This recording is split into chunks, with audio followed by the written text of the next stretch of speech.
Okay, guys, so we are live. So for those listening at home, welcome to the Dungeon Musings YouTube channel. My name is Kevin Madison, and I'll be your friendly, grim, and perilous master today, because today we are carrying on with our ongoing campaign, playing Cubicle 7's outstanding Warhammer Fantasy Roleplay 4th edition. And we are playing through a campaign called Salt, Silver, and Sin that makes heavy use of... where the heck is it?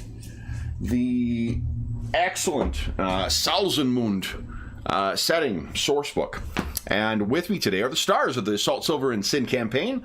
I'll go the order I've got you guys on the screen here. Why don't you tell us who you are and who you're playing? First up, we've got Darren. Hello there, Darren. I'm playing Alwyn Coulson, who is his career is outlaw, and as always, he's got his trusty family pet Astrid. Very nice. Next up is Sean. Oh, who is muted? So let's toast Mo. Yeah. Mo.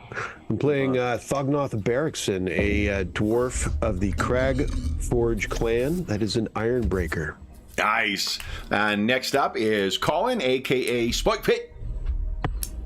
Hello, I'm playing a hunter by the name of Frederick. He is of the Salzenmund Schusters. Very not nice. to be underestimated.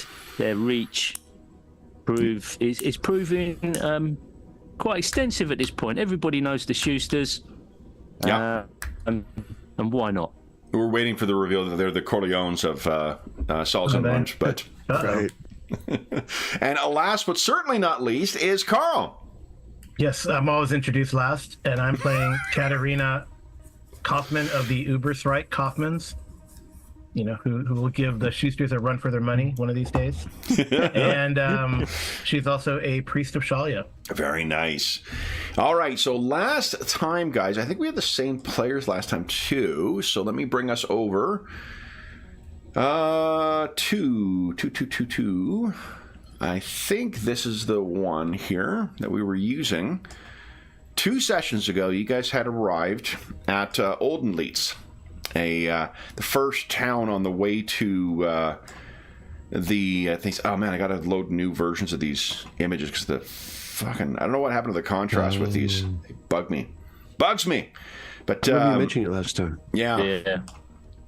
This is not quite the descriptor or the correct illustration for Oldenleitz, but Oldenleitz is a town or small city that is located in the middle of a lake at the end of a land bridge, you may remember. Oldenleitz has the distinction of being a city that has been built up quite a bit because of the lack of available land. So you see many more multi-storied buildings here than you would expect from such a small place. Other signature characteristics are there's a lot of traders in silver. There are, relatively speaking, quite a few wood elves in here because of the proximity to Lorelorn, and there are quite a few halflings on account of a number of halfling homesteads to the northwest of here, and the prominence of turnips in the markets and stalls of Oldenleitz. You guys were traveling through here on your way back to Salzenmund itself, carrying a strange package taken from a dead courier. But what happened after you guys got here? We saw some things develop that caused you to get to know the locals and non-locals a little better. So we ran into a fellow dwarf. Thognoth did. Yeah. Well, there was a reason you guys were looking around too. Do you remember what that was?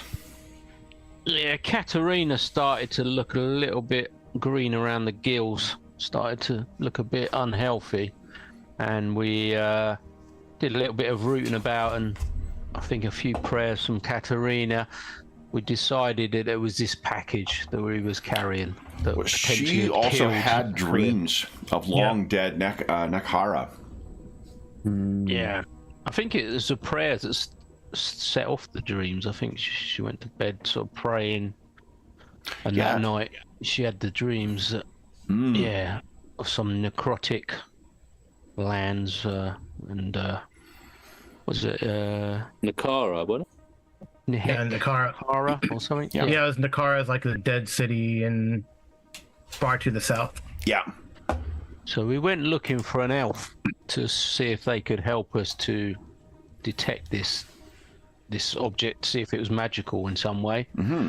And we got a tip off to find this elf in an establishment.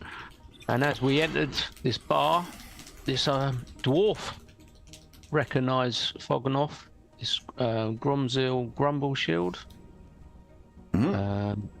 And he happened to be having a meeting with the elf we were looking for. So we ended up in sort of discussions with both characters, catching up with the dwarf, trying to work out what this item was. The elf did confirm that it was magical and an evil, despicable item. Yeah. That we were the carrying. Wind of Dar, I think. That he or Dahar. Yes. The contents they described it as the darkest of magics and death inside. Yeah.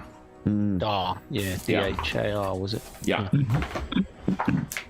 And that, I was having a conversation with Grumble Shield that was odd, and I'm trying to remember quite the details, but it was where he wanted to speak in he wanted to be sure and speak in Kazalid. Yeah. And it seemed a little out of place, like his commitment to it seemed odd, and I was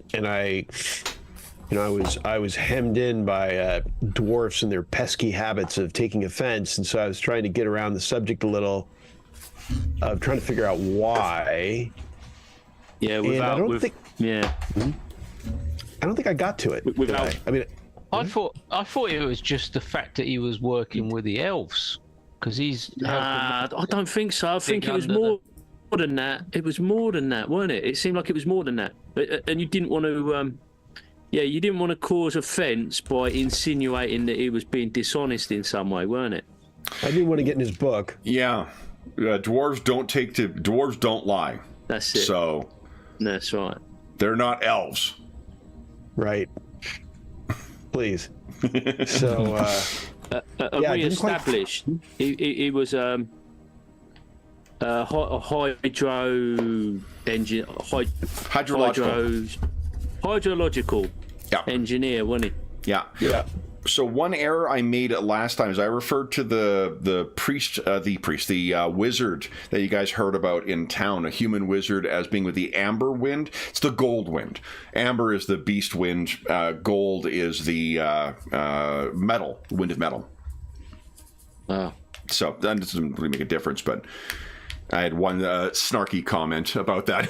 So thought I'd clarify. Well, I didn't even understand, to be honest, if, for those listening at home, if you are going to leave a snarky comment about something, give context to what the fuck you're talking about. Because there was a comment on it, and I didn't even remember I had said it. So I didn't even know what the fuck they were talking about. And when I was listening this morning, I was like, oh, yeah, that's what I did wrong. So you're welcome to correct on lore. Just leave it in the context that we can understand what the fuck you're talking about. Yeah, shame on you, Kev. I know. Unbelievable.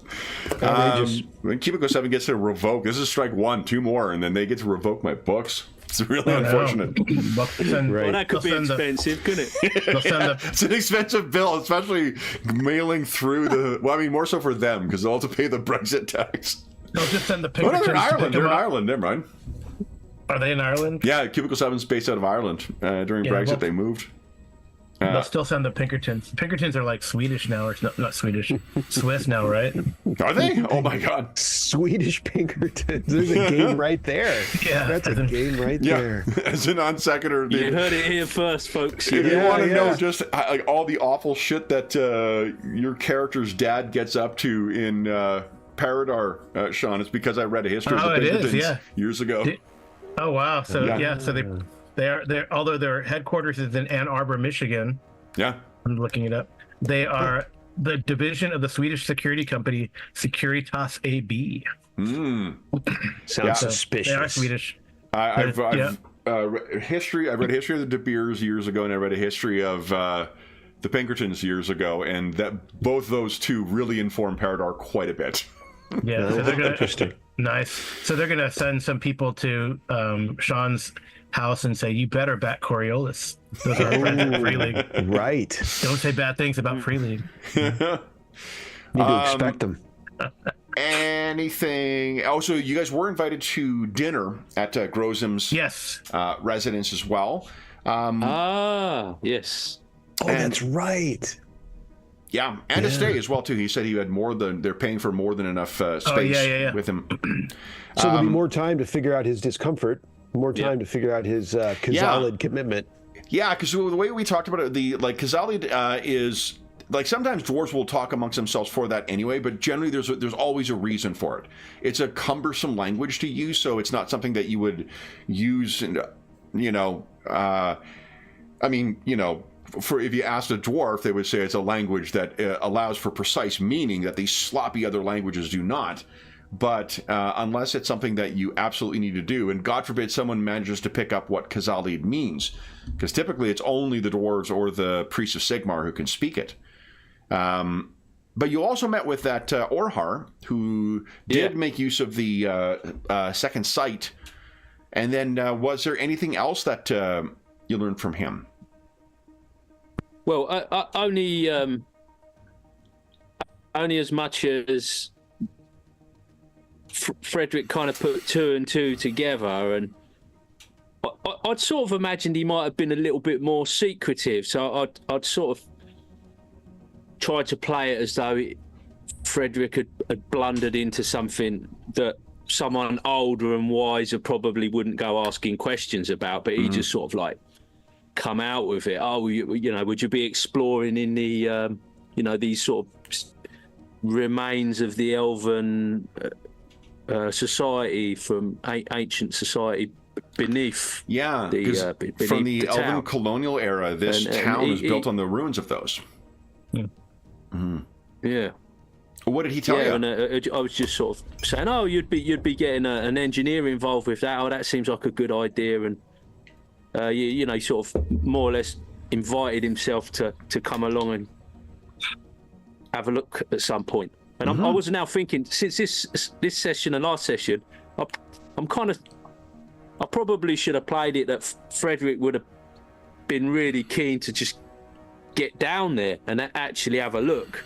But It could have that's been not what we overawed. did at the time. So I mean, it's He could have been starstruck by finally actually getting to meet a whole bunch of elves and being probably that's told he's correct about the thing. I think we talked about this in other campaigns. But that's the no prize. The no prize is that Marvel used to give away, right? Where if you point out a continuity error and then give an explanation in continuity for why it actually isn't an error, no prize. So he got a no prize. Then anything else from last time? I don't think Thognoff's unbelievably weak liver came up last session. I was just like tail end. He was still groggy, I think, as we began, or something like that. Yeah. And then I believe it was Alwyn who wrapped up this package in his cloak or something like that in order to... and put it back in my backpack. Mm-hmm. Yeah. So then, I think I did not actually watch through... Oh, and you guys were talking about people who might be able to give you further advice as well, too. And there were two suggestions that Orhar had. He'd heard that there was a wizard, a human wizard of the School of Magic, or School of Metal, the Goldwind. Zacon. Yeah, and then there was also an elven wizard who he could put you in touch with, but he seemed to couch that referral with a lot of like, well, just so you know, he wouldn't be my first choice stuff. Good thing there was no mention of any amber wizards. It's a good thing we didn't mention them characters. Stick with the gold wizards. What do you call it? Zakon, I think, was his the name he gave for that. He said he would provide the introduction if necessary, but just it is not someone he would typically refer to. He finds him a bit of a miscreant. Oh, right. Yeah. Mm-hmm. So you're free, but I don't think you guys took up. He didn't have a contact with this human wizard. He just mentioned that it seemed like there was one in town because, those kinds of wizards don't, they're not exactly subtle, as evident by the illustration that we took a look at here. What was the name of the other wizard? Not the elven one, but the other one? Don't have a name for it. He just knew that, rumor is that there is a human wizard. He doesn't have contacts with them or any relationship with them. Gotcha. So that's why I don't have a name. Can't be that hard to find, can he? No, just to gain access to. That would be the tricky thing. Yeah, that'd be the trick, yeah. Yeah, because you guys are... how to put this delicately? Riffraff? We're riffraff? Yeah. Katarina is probably the most respectable of the lot of you, but even you were kind of a low-ranking acolyte. Thognoth is perfectly respectable. No, she's a priest, just doesn't have the right robes yet. In which case, you don't have the social standing, so... The Ironbreakers are respected across the land, aren't they? More under, but definitely... Not by the elves, certainly, but that's not to be... Not to be. So anything else you guys wish to do before... I think we left with you guys leaving to kind of compare notes and discuss what you guys wish to do. Alwyn, is there a reason you're still injured? It was just taking a long time to recover. I think. He got an infection or something. Right. We had cured it, but this took a little longer. Yeah, it's just recovery time. The constitution check failed, I think. Right. Okay, got it. All right, then let's pick up with you guys having the afternoon free then. So Grozum had to head off to go and do some things. You've had your conversation with Orhar. You have the box secured. You have the address where to meet up with Grozum for dinner this evening. What do you guys wish to do with the rest of your day, if anything?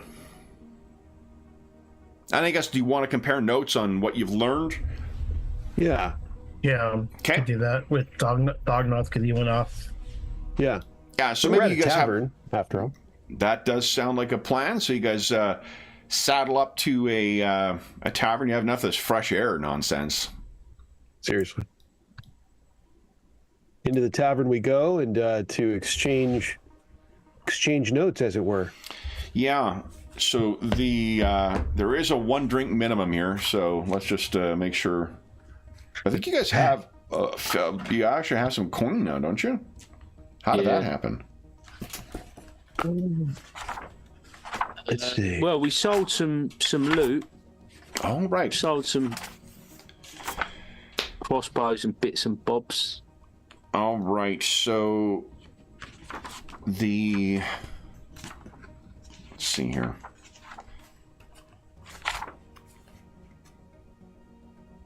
Reminder: 1 gold crown is 20 silver shillings is 12 brass pennies, and this will be 4 pennies. 3 pennies. 3 pennies. Where's the money on this sheet now? It's under combat. It's on the combat lower left. Obviously. Yeah, it's in a strange place. Next to encumbrance. Oh yeah. Thognoth grumbles about the rising costs of anything decent in the land, and and that's also, it's human drink, and it is the very cheapest stuff, I'm assuming. So luckily, you only need 1 drink to get quite merry, so it's quite cheap. Yeah, it's a cheap date, Thognoth, isn't he? Cheap date. Thognoth's thinking could be time for a brawl with that talk like. Okay. Fortunately, he's a very cheery drunk, so That's right. So you sit around, you have your pint. Do we make a consume alcohol? I think. Yeah, you got to behave yourself, Thognoth, or I'll shoot you again. Yeah, so let's get some dice rolling here. Why doesn't everyone give us a consume alcohol test at, this will be easy, so plus 40. 40. Does it say something about us? I feel this is like our most regular check. Look at that. Yeah, that was And we pretty did fucking it, close. and I'd like to note we did it the hard way. We got as close to that target number as possible. I will point out if that thing wasn't so watered down, then it would have been a critical fail. Sognaugh's not hearing anything of that. Not hearing any of it. Oh, Katarina. It's Katarina, yeah. A little early in the day for Katarina. Yep. You want to fortune that? or Nah. It's Yeah, fine. okay. So give us a 1d10, please. I've made it average. 3. I had some shots with mine. Oh, no, ignore me. This is, it's only a minus 10 to weapon skill, ballistic skill, agility, dex, and int. Okay. Okay. Just a little... after an hour, you can make another test and have it... So this shit, while it seems like the others are taking it quite well, just kind of gets you a little right to the head. Thognoth is in a terrific mood, though. Indeed. Yeah. So... And he'll be heckling anyone with any troubles. That's for sure. With any alcoholic troubles at this time. What do you guys say to one another by way of debrief? So I don't recall if I'd shared it yet. I think I did, but yeah, we are invited for dinner as well as accommodations. It was accommodations, right, Kevin? It was, yep. Yeah. So yeah, Grumble Shield's coming through with quite a bit of generosity. It's good to see. That's great. Looking forward to it because also he seemed a little furtive, and I don't know about what. He was insisting on speaking the Dwarven tongue, even though it didn't seem entirely necessary. And anytime I spoke the common, he turned it right back to the Dwarven, and I'm not sure why. I couldn't quite get him to fess up without. I think it's Reichspiel is the Reichspiel. I think that's the language. Yeah. Okay. Yeah. Maybe he's well. You was in a fairly public place there, Fognoff. Maybe he's got wind of people asking too many questions, and he's being a little bit cagey about what he's doing beneath the town, or perhaps. Don't know. Yeah, it's worth following up on if I can. I mean, he kind of needs to volunteer it is the thing. I mean, I don't want to pin him down. Well, I'm sure when we get to his place, he'll probably explain it all to you, because I'm sure there's no intended deceit or anything like that. You know, what with him being a dwarf and all. Yeah, and there were elves about. It is worth mentioning. Exactly. So that's exactly what I'm thinking. Yeah. Okay. Maybe he's got a bit of choice information and he's just kind of keeping it quiet. Yeah, I think his place will hopefully provide the answers. Are we going to go and find this gold wizard, do you reckon? Is that what we need to be doing? Or, I mean, if we're going to stop in town for a bit, I might be tempted to have a little sniff around, see what's going on below the town. But Hey, Kevin, is it a thing where you bring stuff to a host, like in the real world, or would that be insulting or something? I don't think it's not an expected custom that you would like Bring a bottle of wine. Yeah, like there's not a formalism as far as I can remember, at least for dwarves, as by way of like giving gifts or like refusing them 3 times in that kind of Japanese custom.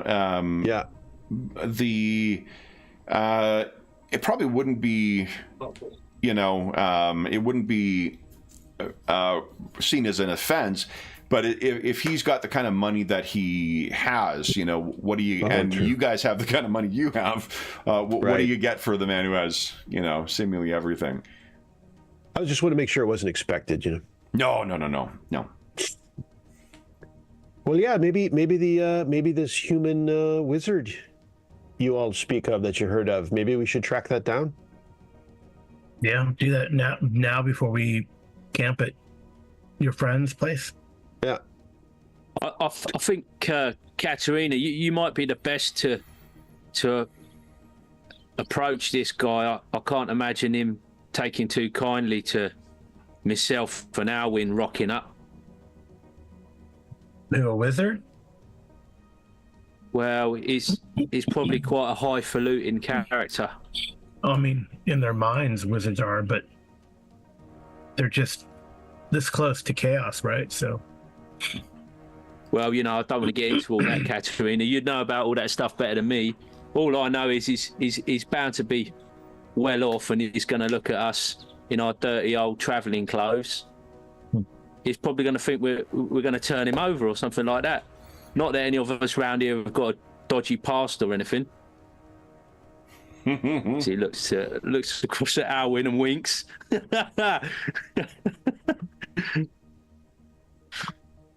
Cool. I have a. So we rank want of- to go visit this guy then, or? Yeah, we don't know who he is yet, right? We have to. We'll have to figure out who he is and. Ask around for a brightly coloured. Right. Well, I'll go and ask. Yeah, I'll get. Well, I'll take my tankard back, and I'll ask the barman when I'll round up the tankards and take them back, and I'll ask at the bar. Okay. Let's see here. Well, would you look at that? You know what's on the GM screen, guys? Skills test. Skills. Everything you'd ever want to Full know. list of skills. That's pretty good. Nice.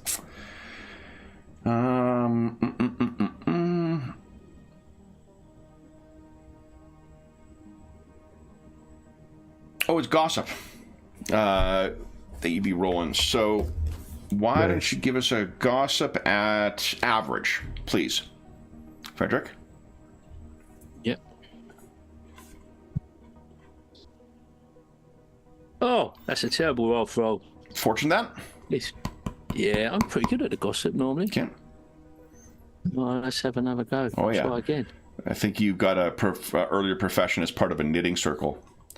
Critical success. Look at that. Nice. Okay. Back on form. Nice.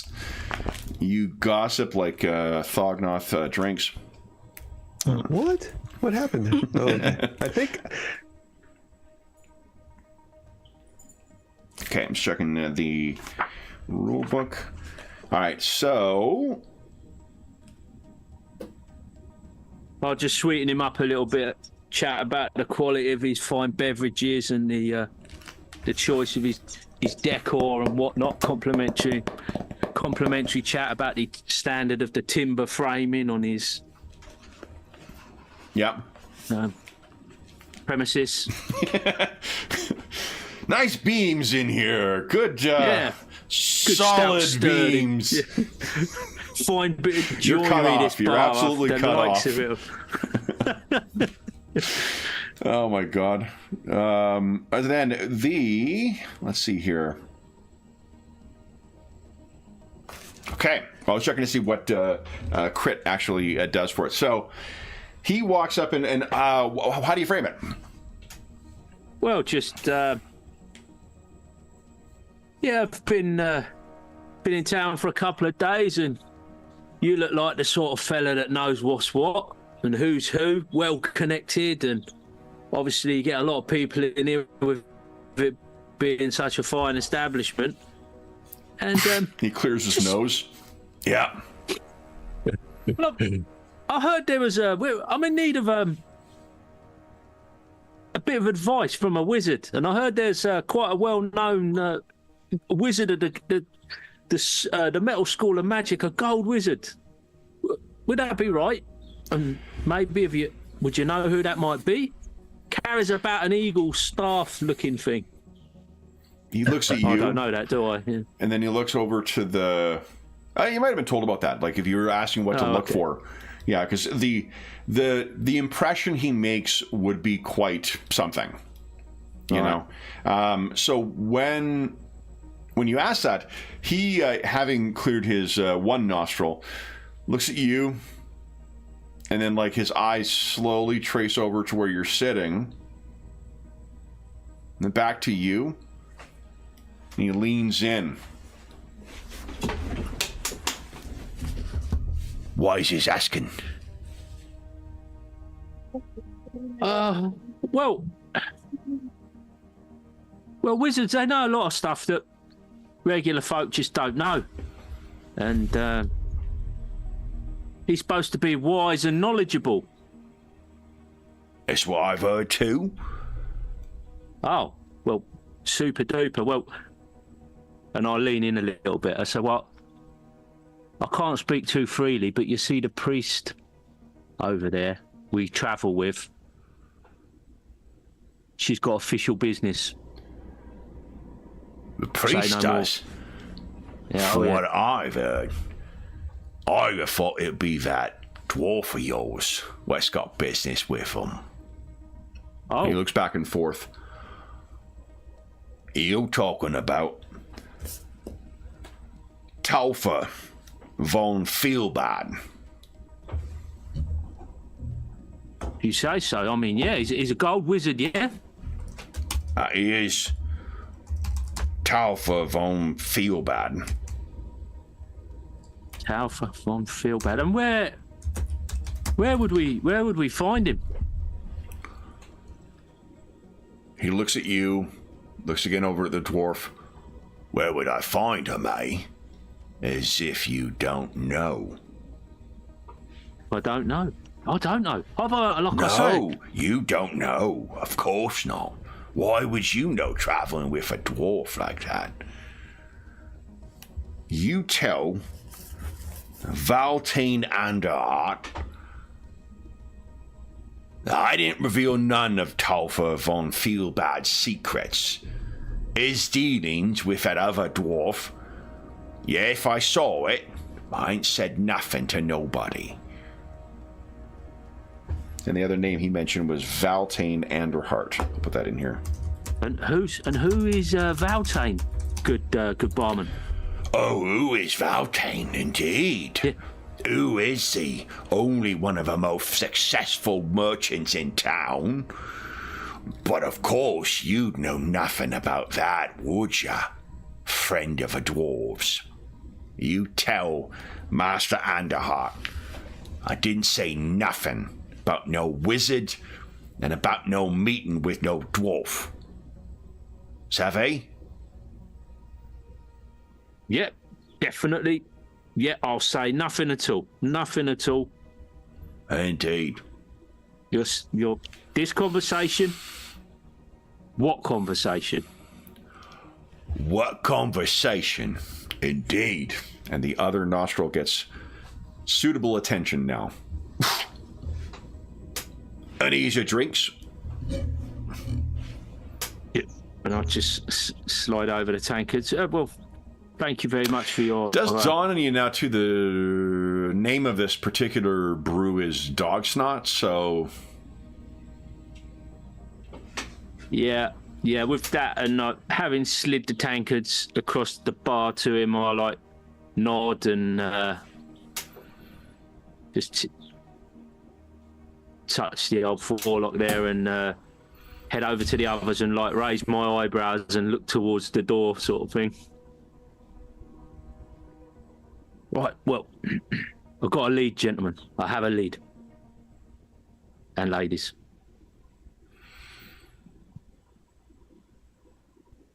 Let's follow up on Well done. If you guys are getting up and leaving, then you'll see that the barkeep is paying particular attention to Thognoth and to Frederick. Kind of... I'll give him a suspicious eye and give him a nod. Have you any other kind? Not really, but Thognoth feels like he does. So Yeah. Yeah, and as soon as we get out the door, I'll say to the other, he's a funny old boy. He seems to think there's Thognoth. He seems to think you should know all about this fellow, this wizard. Talva is his name, and he was acting like I should know all about him, and he's seems to be some connection with him and a guy called Valte, who seemingly is the most successful merchant in town. Now, I don't know if this is something to do with the dwarves and the silver trade or what. Does anyone have lore Nordland? Yeah, I got it. Yeah, why don't you give us an average? Average? Yeah, an average Nordland lore. You're from Salzenmund, not from Oldenleitz, so... Do you want to fortune that, or...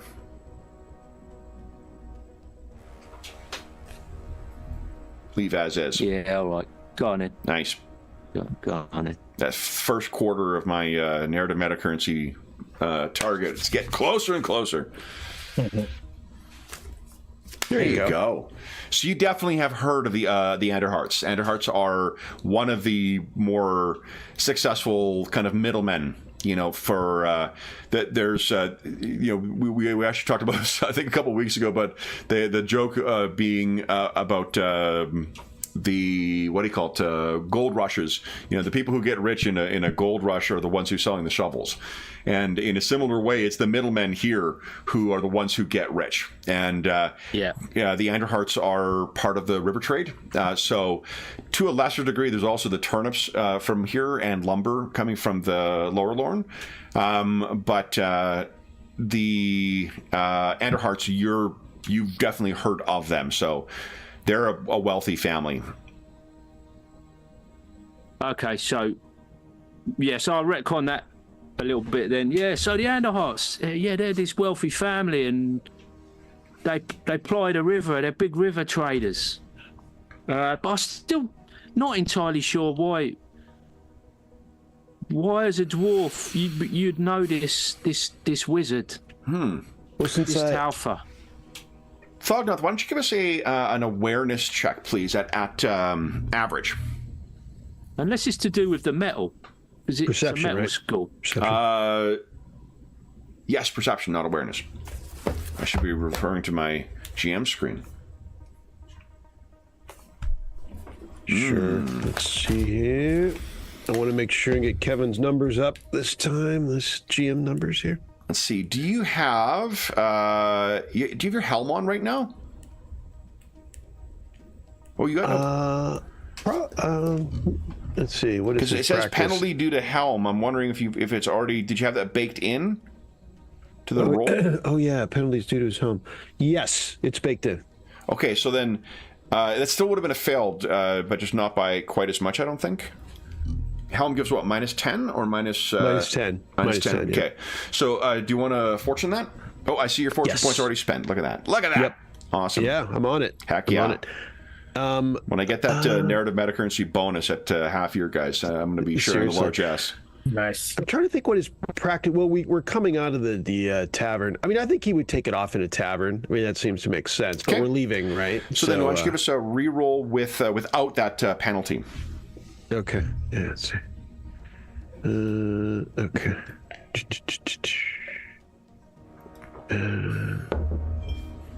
Come on, big money. Big money.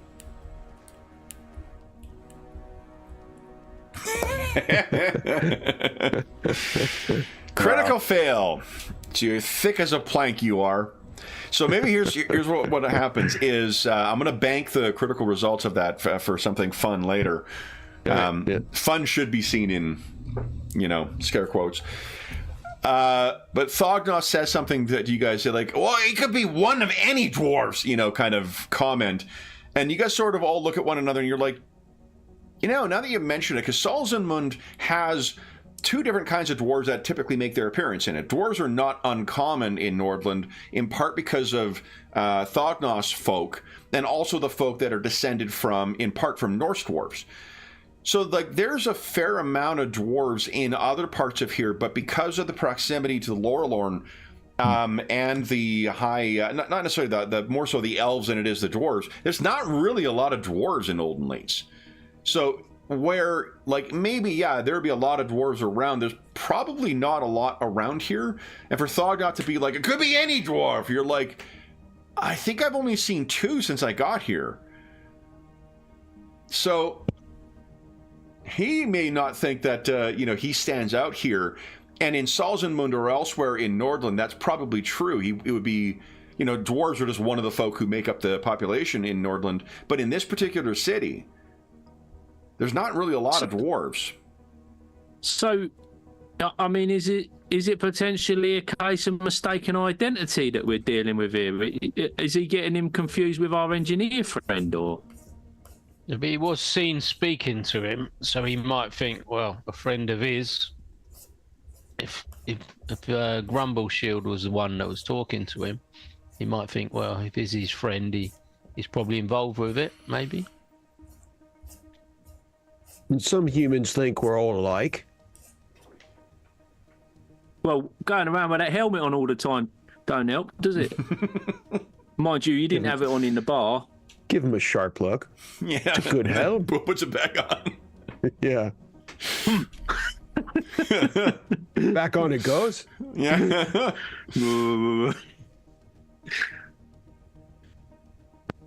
Maybe this is what Grumble Shield was being a little bit sly about. Yeah. Talking with wizards. Yeah. Got to find it. We got to find a way to this at dinner. Is there a bit of anti-dwarf sentiment in town? Is there?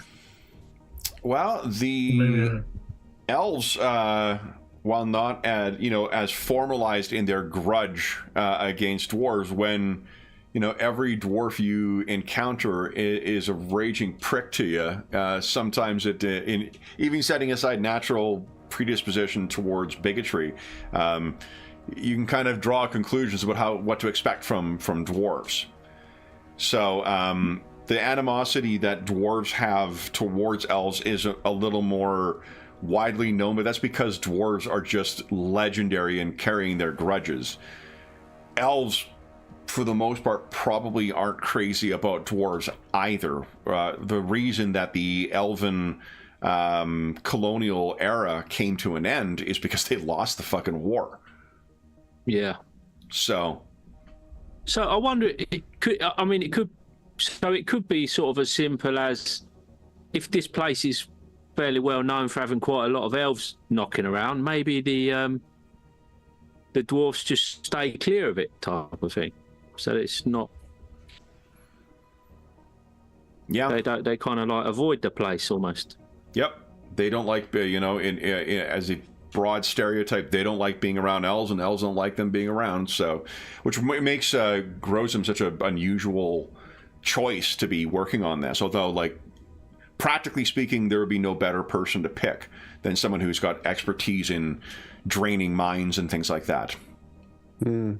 Yeah, and he's professional enough to just sort of like get on with business, I guess. So he doesn't seem all that concerned personally about it. Yeah.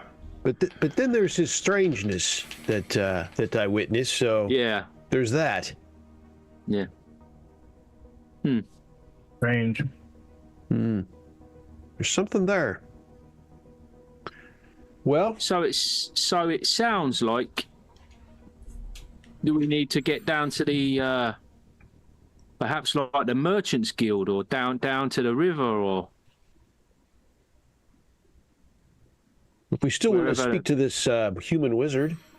Yeah, well, I'm wondering if that's because I don't actually know where we're going to find him yet, but we could find some. If we could find some merchants and trading folk, maybe he won't be too far away. If he's operating at the tier that Valtane Enderheart is, they might as well be operating on more sleep. For your ability to access them easily is concerned.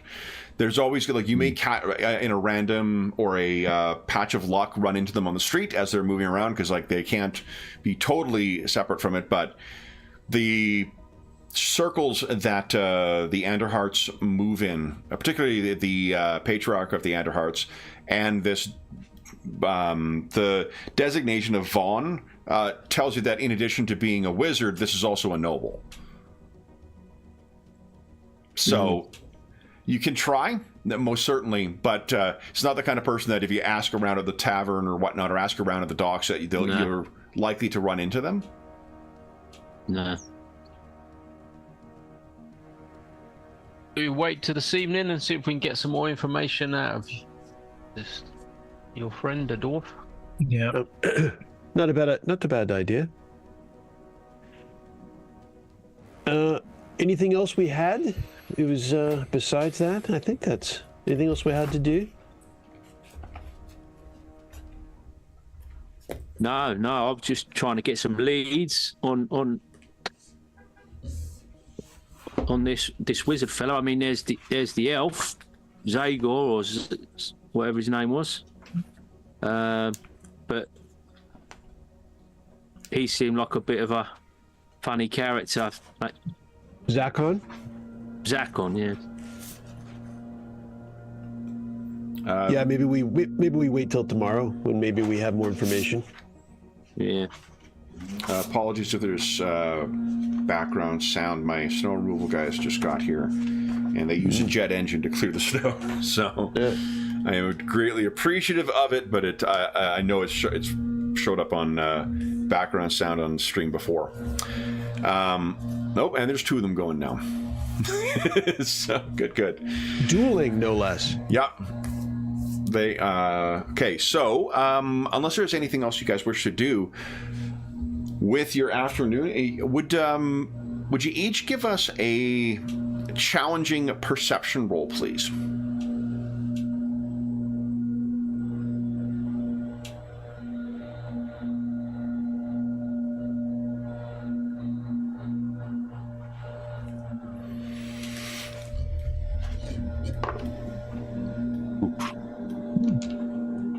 That's pretty good. It's actually only one success because she's still. Oh, right, because you're a little boozy. Right. Yeah. There it is. That's for sure going to show one. I picked up by my mic. Holy smokes. Apparently there's a plane going overhead of Odenleitz, guys. Oh, wow. So one of those dwarven guys, exactly. Yeah. Gyrocopter. Malachi McCason is the dwarf slayer who's also an engineer.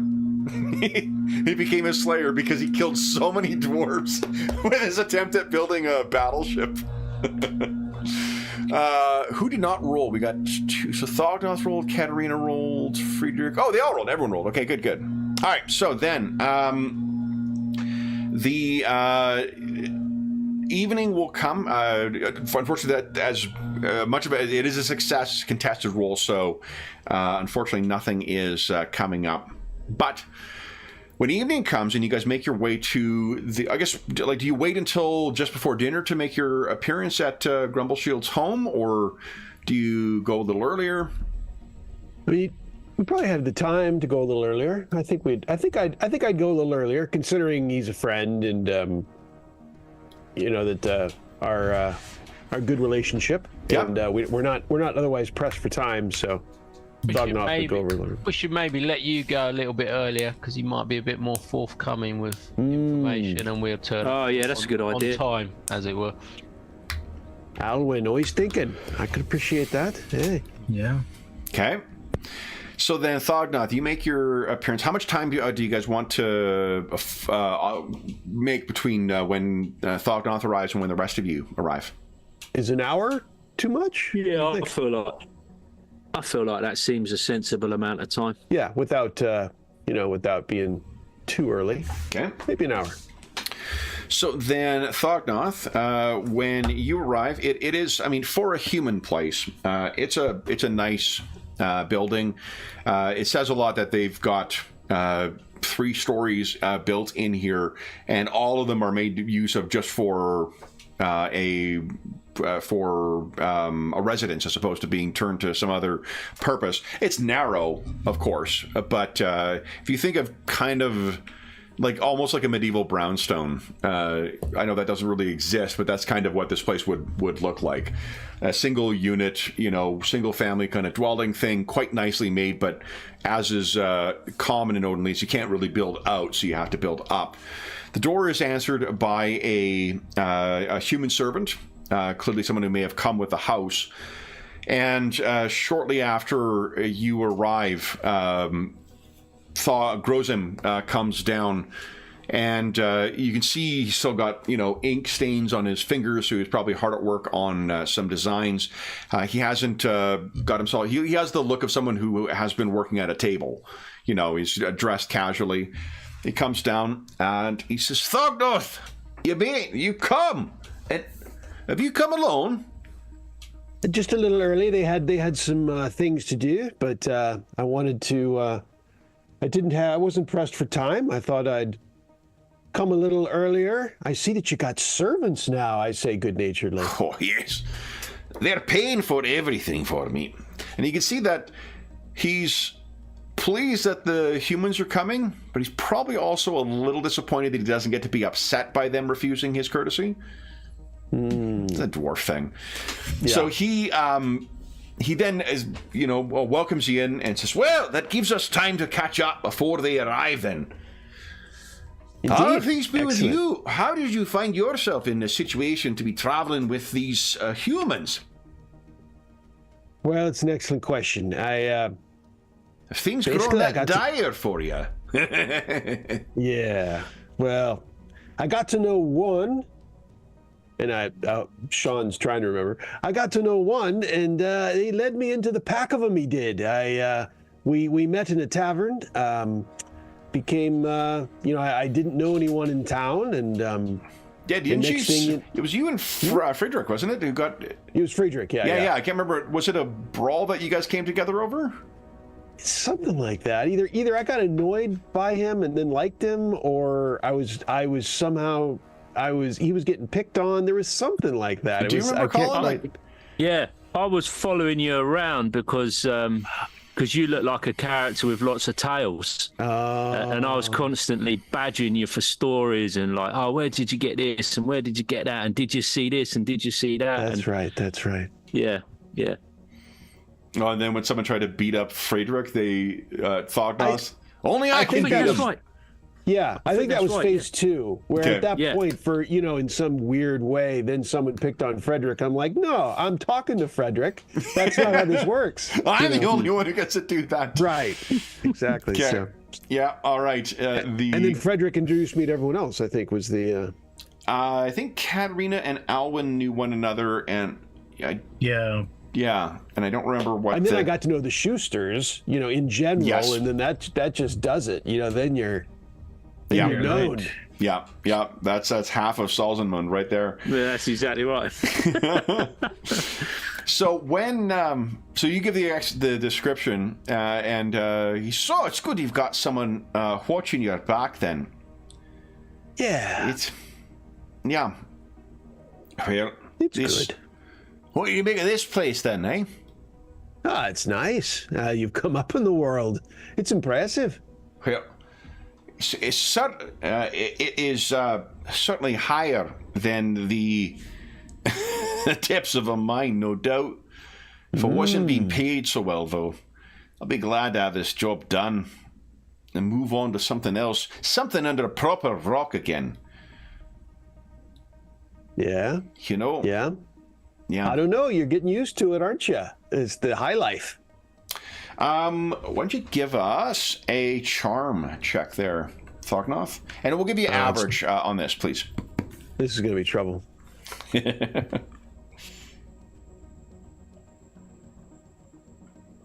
Yeah. So let's see. You take that, or are you going to fortune that? We only got one left. Yeah, and the problem is just 32, it's okay. It's more a matter of wanting to escape that astounding failure, because -6, I think, is what the equivalent of a crit fail. Oh, that's true. It is, it's the equivalent of a critical failure. Let's see here. I'll do it. We'll try it again. Let's see if we can make that failure worse. Let's see. Come on, roll 20. Don't let me down. There we go. Okay. So his eyes snap to you for a moment to see if almost if there's a nerve you've hit that you weren't aware of, I guess. And he's looking to see if you were jibing, and then immediately he sees the very rarely smiling face of Thognoth Barrickson. Yeah, and he immediately, the whatever temper was boiling up there, it's immediately dissipated, and he says, it does pay well. I will tell you that.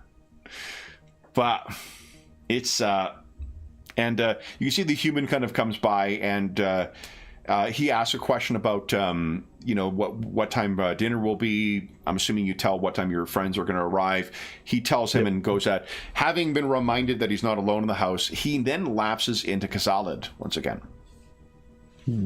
Doesn't change tone or whatnot, but just gets back in, and he says, have you heard from any of the others?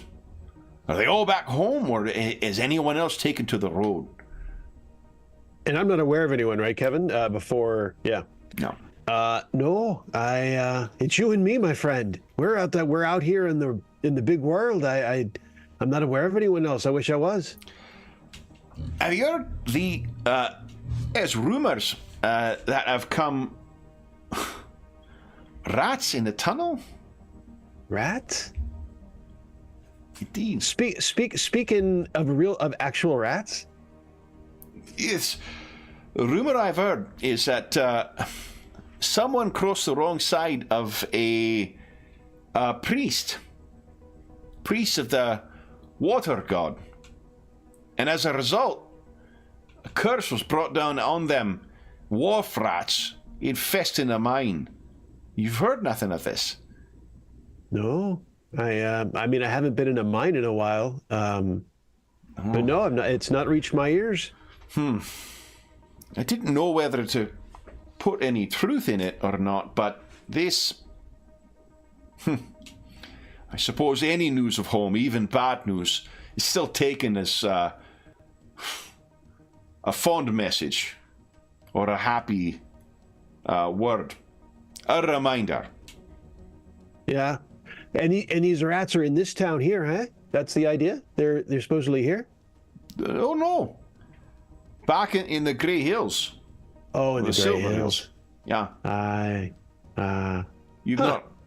You just as a reminder, you did actually hear that rumor. Oh, I did. Yeah, back in Salzman, you guys heard a rumor that some priest of Manon was offended by some dwarves, and as a result, they're beset by rats. Gotcha. Cragmere clan. Yeah. But then maybe, then maybe it does ring a bell, and I go, oh yeah, I dismissed it. Well, in fairness, Thognot did have one beer today, so I mean, it's understandable. That was during his off moment. So, do you wish to try and direct the conversation towards anything? You roll pretty well on the charm, so you've got him. Whatever defenses that he may have been getting up, they're a little bit down right now. I will say that I think I will direct it in the direction of after I left him, we stayed at the tavern for a while, and that and you guys went to a separate tavern, right? I guess. Oh, did we? Oh well. But I'm still going to say that we stayed. We stayed after our conversation. That I stayed after my conversation with him. You mean with the elves? No. With Grozum. We went back into the tavern with my friends. You and Grozum never went to the tavern. Remember, the way it worked was you guys stepped outside and you had a conversation outside of there, and then Grozum left and said you guys should have a drink or come for dinner, and then and the rest of the allies went to grab a drink elsewhere because it was a trading post where you met Orhar. Gotcha. And that's all. And so I'll tell him that we went to a tavern, and I'll relate to him that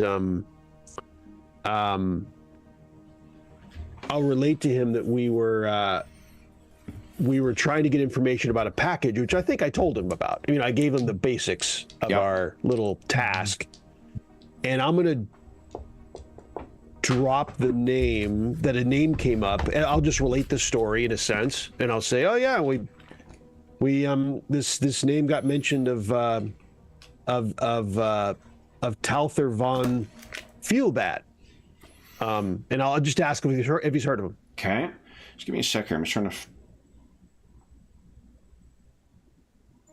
Let's see.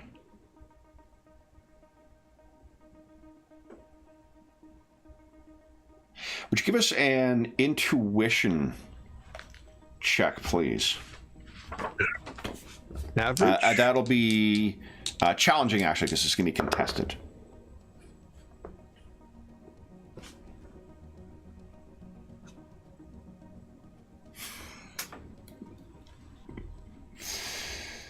Just Dognoff's specialty is what he does. Yep. He's an interpersonal person. Great stuff. Yeah. I tell you, there's no better part of a game when you send the person who's least equipped to do something to go in and do the task. I love it. So when you say this and look, if you were looking in on this, everyone would be kind of like, ugh, with how obvious Thognoth is being with this. And he says, "Who's that then? Is that a traitor? Someone else you hope to speak to?" Yeah, we're trying to find information about this package, and it was recommended to us to perhaps speak to a wizard of all people about it, and we came across this name of a Talther von Feelbad. So the idea was to perhaps have a conversation with the man. He could be hard to pin down, I assume, as these wizards tend to be, but... yeah, if he's a wizard, then he's gonna be... Oof. If you wish to meet the man, I might be able to... Oh, I probably couldn't. No. What are you thinking, sir? Well, Orhar, he knows quite a few of the influential sort in town, but I don't think that... no, I don't think he's much in the set that might... who might run with a wizard. And he's in town, you say? Apparently, he does work with the merchants, perhaps something like this. That maybe in the merchant area. Interesting. No, I've not heard of him. And as far as you can tell, he is telling the absolute truth. Yeah. I mean, my friend wouldn't lie to me. So, no, why would he? Never. Exactly. Never. We're already at our mid-session break, so why don't we take our mid-session break now, and then we'll come back and have the rest of the party arrive, and we'll have supper and see what happens there. So for those listening at home, we'll be back in about 5 minutes.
Okay. Howdy, folks in chat. Hope that you are having a great start or continuation of your long weekend. Alrighty. Let's see. Okay, so just waiting for Carl to get back. And here we go. Awesome. All right, so guys. I'm back. Alwyn, Frederick, and Katerina, anything you guys wish to have done during that 1 hour interim between when Thognoth left you to meet up with Grozim and when you guys actually arrive? Yeah, I don't think that's enough time to go track down this wizard, so we'll probably wait. Yeah, I mean, I've got Frederick's got nothing planned. Yeah.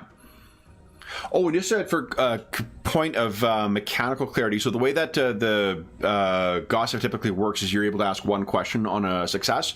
Because you got a crit, I just allowed you to get everything from him. Yeah, that may have been obvious already, but that's the way I chose to interpret the rules for it. Is you just got everything and more that he possibly could have told you about this. Mm-hmm. Yeah. Okay, cool. So, which is an easy way of saying also that how much I fucking love this game. It's got such great mechanics for just like easily interpreting that kind of stuff and in a like a scalable way as opposed to just like success fail. Great stuff. Yep. Yeah. I have another character near death in my current game. Nice. He got clawed by a mutated griffin. Fantastic. And is the wound infected? Well, I rolled on both times that the characters have been almost dead, it's not been from the wound crit. It's been from they went prone, when they get to 0 and you have to because they were bleeding, or this guy was bleeding, so then he goes to 0, so we got to roll on the crit. and then that's when the blood rot occurred. So he can spend. I have a procedure on how. I mean, if he doesn't, he can just spend a fate point, and there's a priest of Shalia in the town and can cure him. But if he doesn't, we can go through a procedure if he wants to do that. But that's crazy. It's really a special game when it ends with, and then the blood rot set in. And then the blood rot set in. Yeah, I think it was crazy. So it's funny. It was like, it said this mutated griffin is injured, and then the thing had like 70 wound points. Holy shit. And then the thing is too, right? So they're fighting an enormous creature, so they get a bonus to hit and missile stuff and ranged attacks. But then in the melee, they don't get that gang up bonus because it's so big. Oh, that's right. Yeah, because they ignore a certain amount of for gang up bonus. Yeah. So right. Then the Amber Wizard. Well, fortunately, they have an Amber Wizard, and he turned into like a demigriff, and then got there to bow up to the thing. Yeah.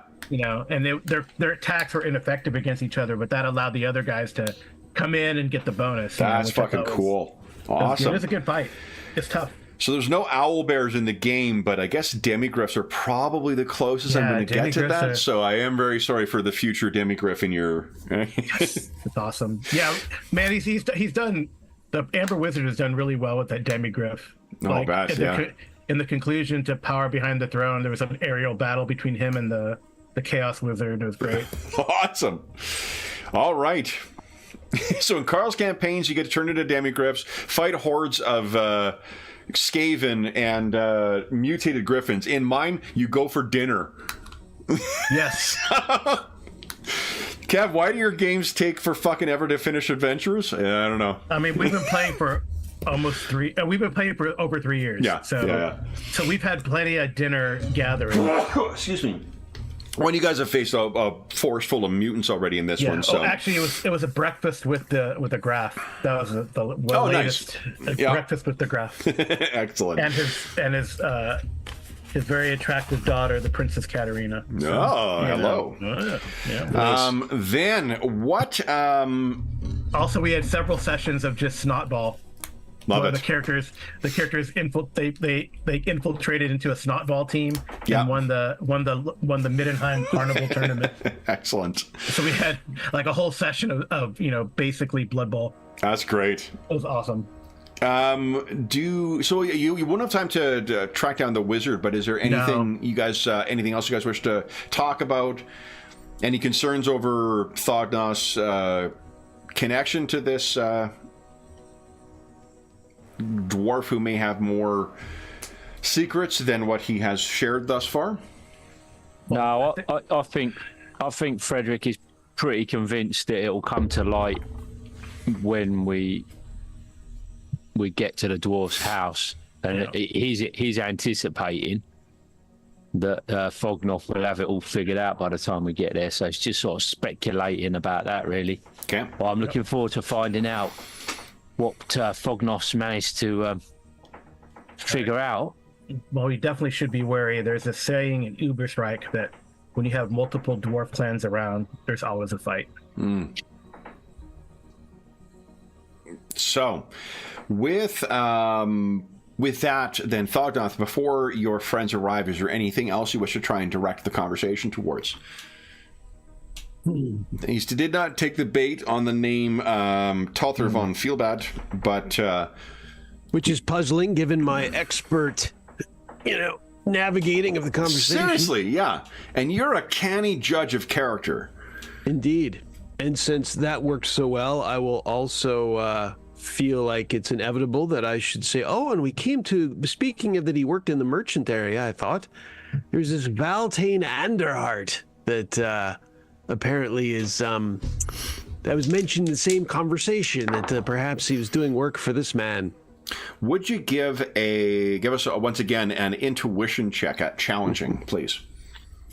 Full faith in you. Here it comes. Absolutely. There you go. So this is one of the reasons why, again, I love this game, is the comparative level. because it does. Dyer and I actually talked about this before too, but like when there's no outcome from a contested roll, that's always boring to me. And I love that in this game there is someone's going to come ahead in a contested roll. There's not a stalemate. And I mentioned that because I rolled fucking terrible for his effort to try and fib, and his eyes snapped to you when you said that name, as if the way that a dwarven matron or as if a dwarven matron had called out his name to give him shit for something that he just got caught for. He looks at you and he says, I am familiar with that name. No. How so? Oh, well, he, when are your friends arriving? Are they not coming for food? I would have thought they would have come for drinks before. In fact, I have proper dwarven ale. Have they... Will that be too much for them, or will they... They'll be fine. I think they might be running a few minutes late because of maybe they ran into this Valtane Anderhart. It's a possibility. They were going to track him down. Oh, what's your interest in a human trader like Valtane Anderhart? Well, apparently in the tavern we heard that this Talther Van Feelbad might be working in the merchant area, and one of the people he might be working for is this Valtane Anderhart. That's so. Well, I will say I think it's Von Feelbad because he's not Dutch. Oh, I don't know.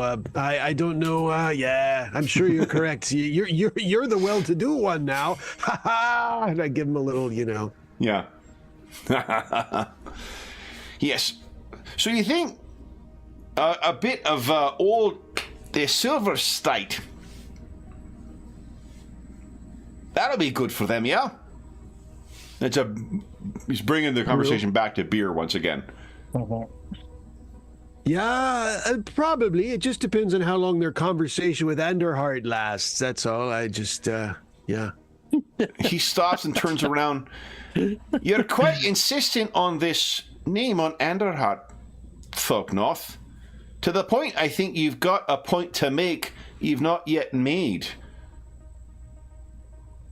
No, that's all I know about him. That's it. That's the whole thing. They're trying to find out more. Give us an intuition check, please. All right. Oh, and this one will actually be easy. Easy, okay. Yeah. There you go. So the player have already picked up on this, but Thognoth would also pick up on this. Because dwarves are so loath to lie, they can be, especially those who are involved in like the more loquacious careers or fields, they become very adept at talking around something so you don't need to actually lie about it. And one of the stratagems, if that doesn't work, is then to... Because dwarves so famously take offense, and hold those things, one of the stratagems that they can employ is feigning offense at something to force you on the defense. It's not a wrong... It's not wrong because, if, again, dwarves have books of grudges for a fucking reason, because they do take offense to that, but it is because it is such a... holding a grudge against someone is not a fucking joke, and you feel if someone has wronged you, it's something that is taken seriously by dwarves. It's kind of the nuclear option of those sort of conversational stratagems. So for him to resort to this at this stage, as if suggesting that you've got something underhand you're going against, really means that he's quite desperate, or at the very least, he is forced to use that, like, most serious of options, feigning a fence. Because if shut it down.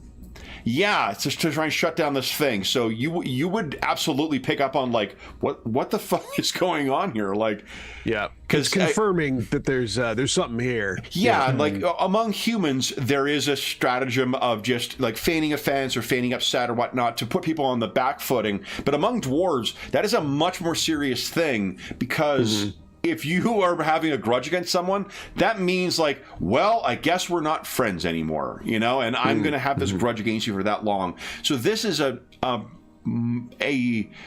shift of, or a strategy, or a, you know, tactic of desperation in all likelihood.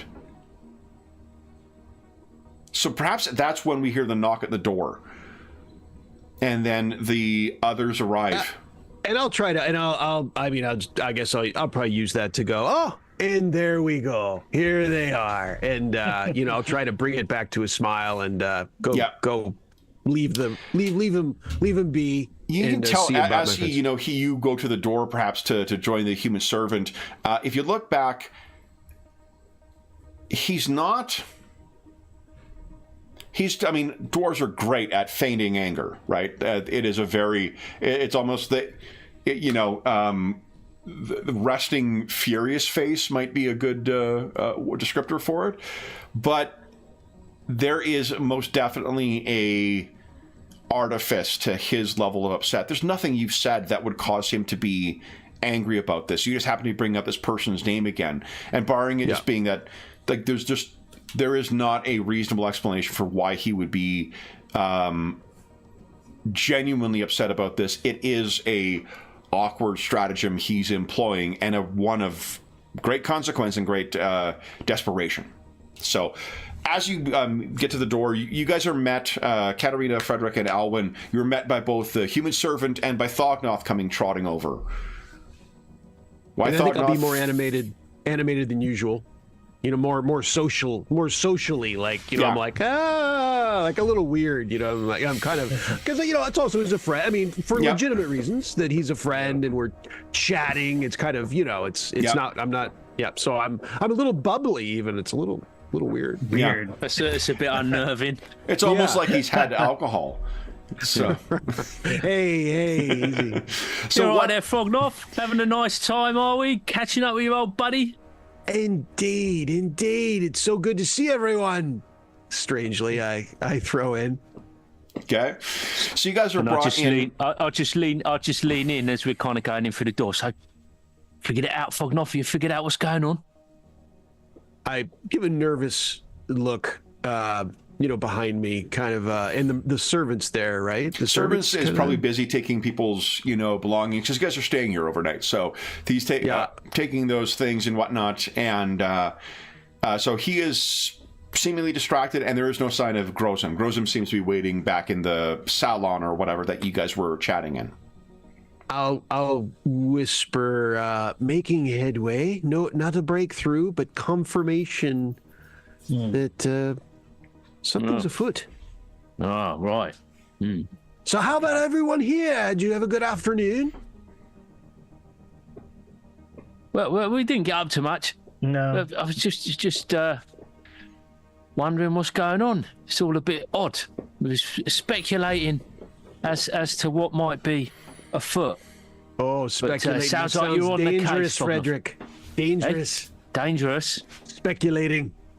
Oh yeah. And I'll bubble a little more. He's getting over. I'm coming down a little now. I'm coming back to my. Not back with humans. Yeah. So many humans. So many humans.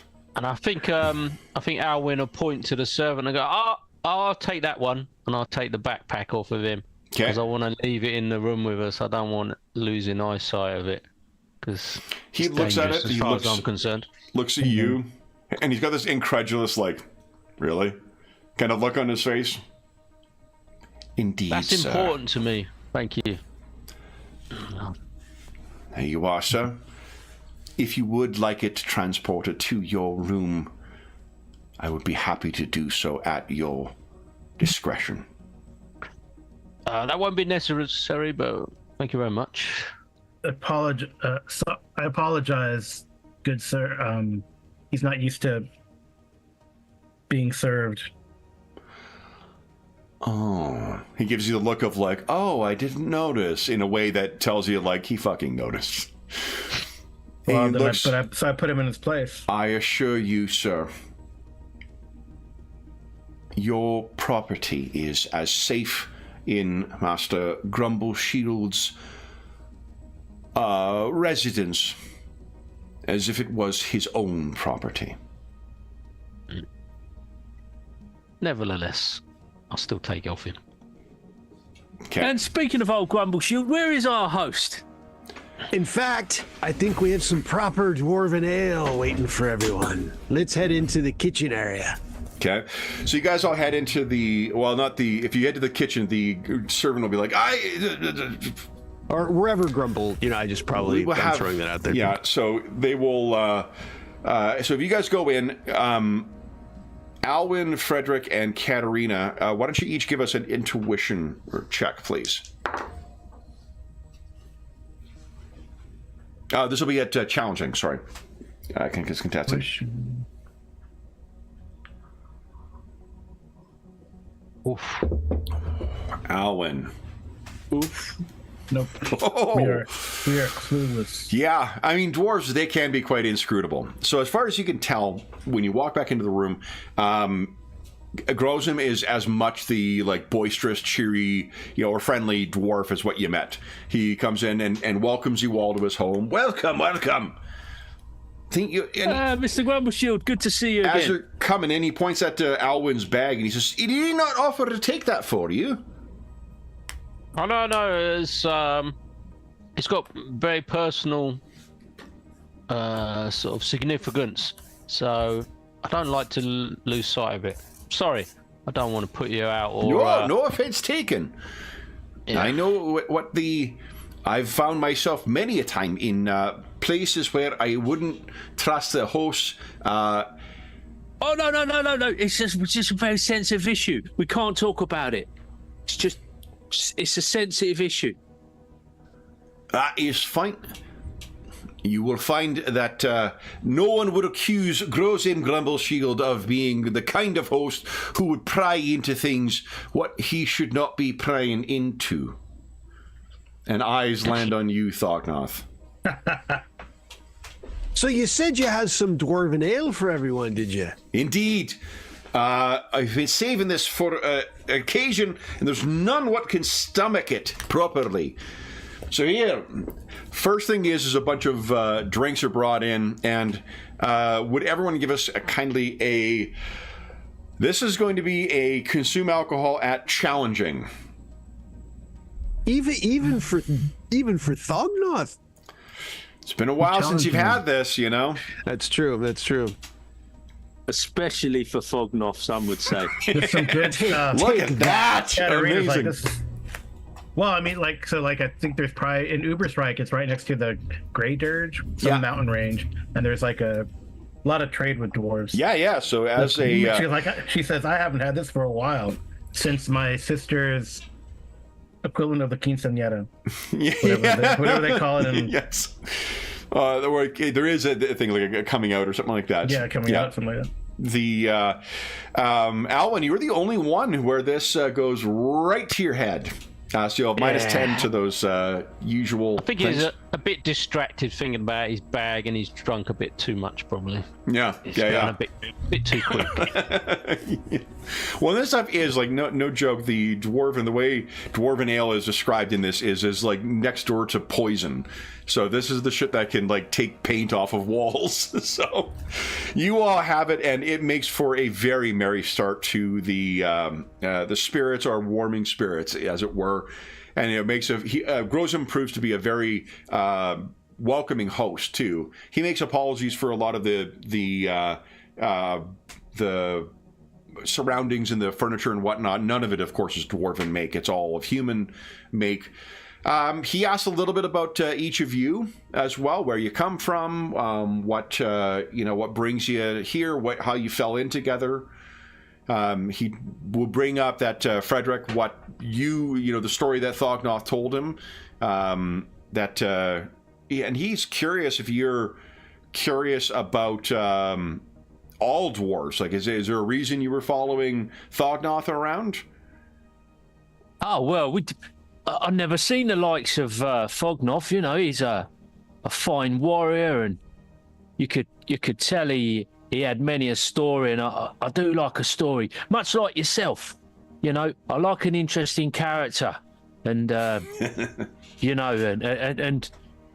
well, I've not been Thognoth described as was such. a real novelty. Hey? I've not been described as such, but I take it as a bit of flattery.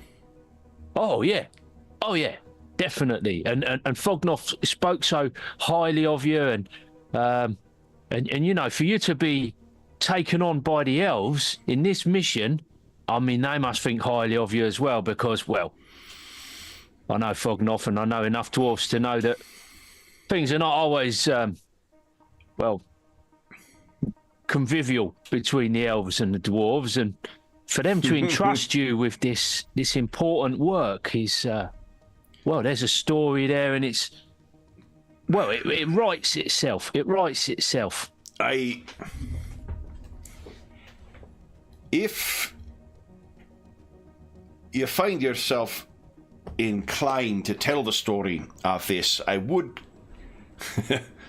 ask that you do what a fictionalized version might be best for me and my kind.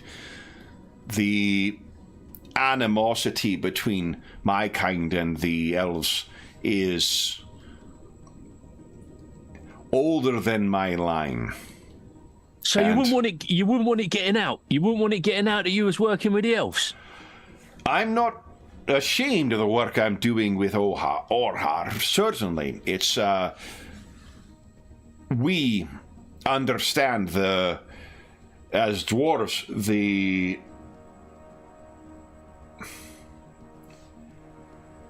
your kind does not have roots in this world as old as what ours do, and your kind has not experienced the loss that comes with the weight of ages that comes with ours.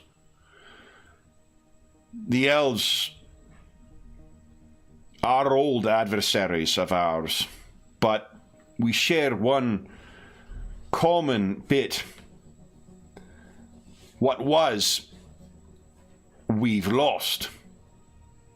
And while I could never say that I fully understand a elven heart, I do recognize the desire to see what your forebears built. That is a noble. Any dwarf, if they're being true, would recognize that desire as a commonality between our people. But there are others who would think poorly, and I would not want this. We have a memory for slights, perceived and otherwise, unlike any others. I would not have those that come after me, who bear the Grumble Shield name, to bear the weight of my decision. I'm not ashamed of it, but I would not see that used against later generations as a way to dishonor them. Nuance is sometimes lost in the sagas, you see. Well, obviously. Indeed. I will respect that.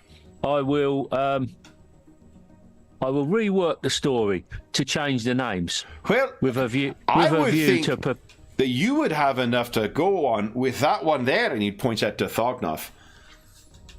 Thognoth, has he told you what he is heir to? Well, no, I don't believe he has. I mean, I just assume. Well, I made a lot of assumptions. She's just a noble dwarf sort of warrior chap, and a warrior chap. Yeah. There, Iron shields and all that. well, do you know what Gromril is?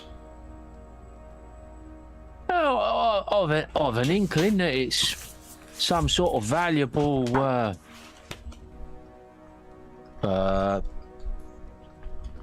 it's some sort of metallic stuff that dwarves make things out of. Some Is that sort right? of metallic stuff. He looks over at Thognoth like pricey stuff. gives you a look of Rare. like, how can you be around these ignoramuses? rare, isn't it? And I'll offer a toast. You know, like cheers to. No, he doesn't mean it in a like angry kind of way. He's Yeah. he gives you the look of like when a kid says something like just absolutely ridiculous.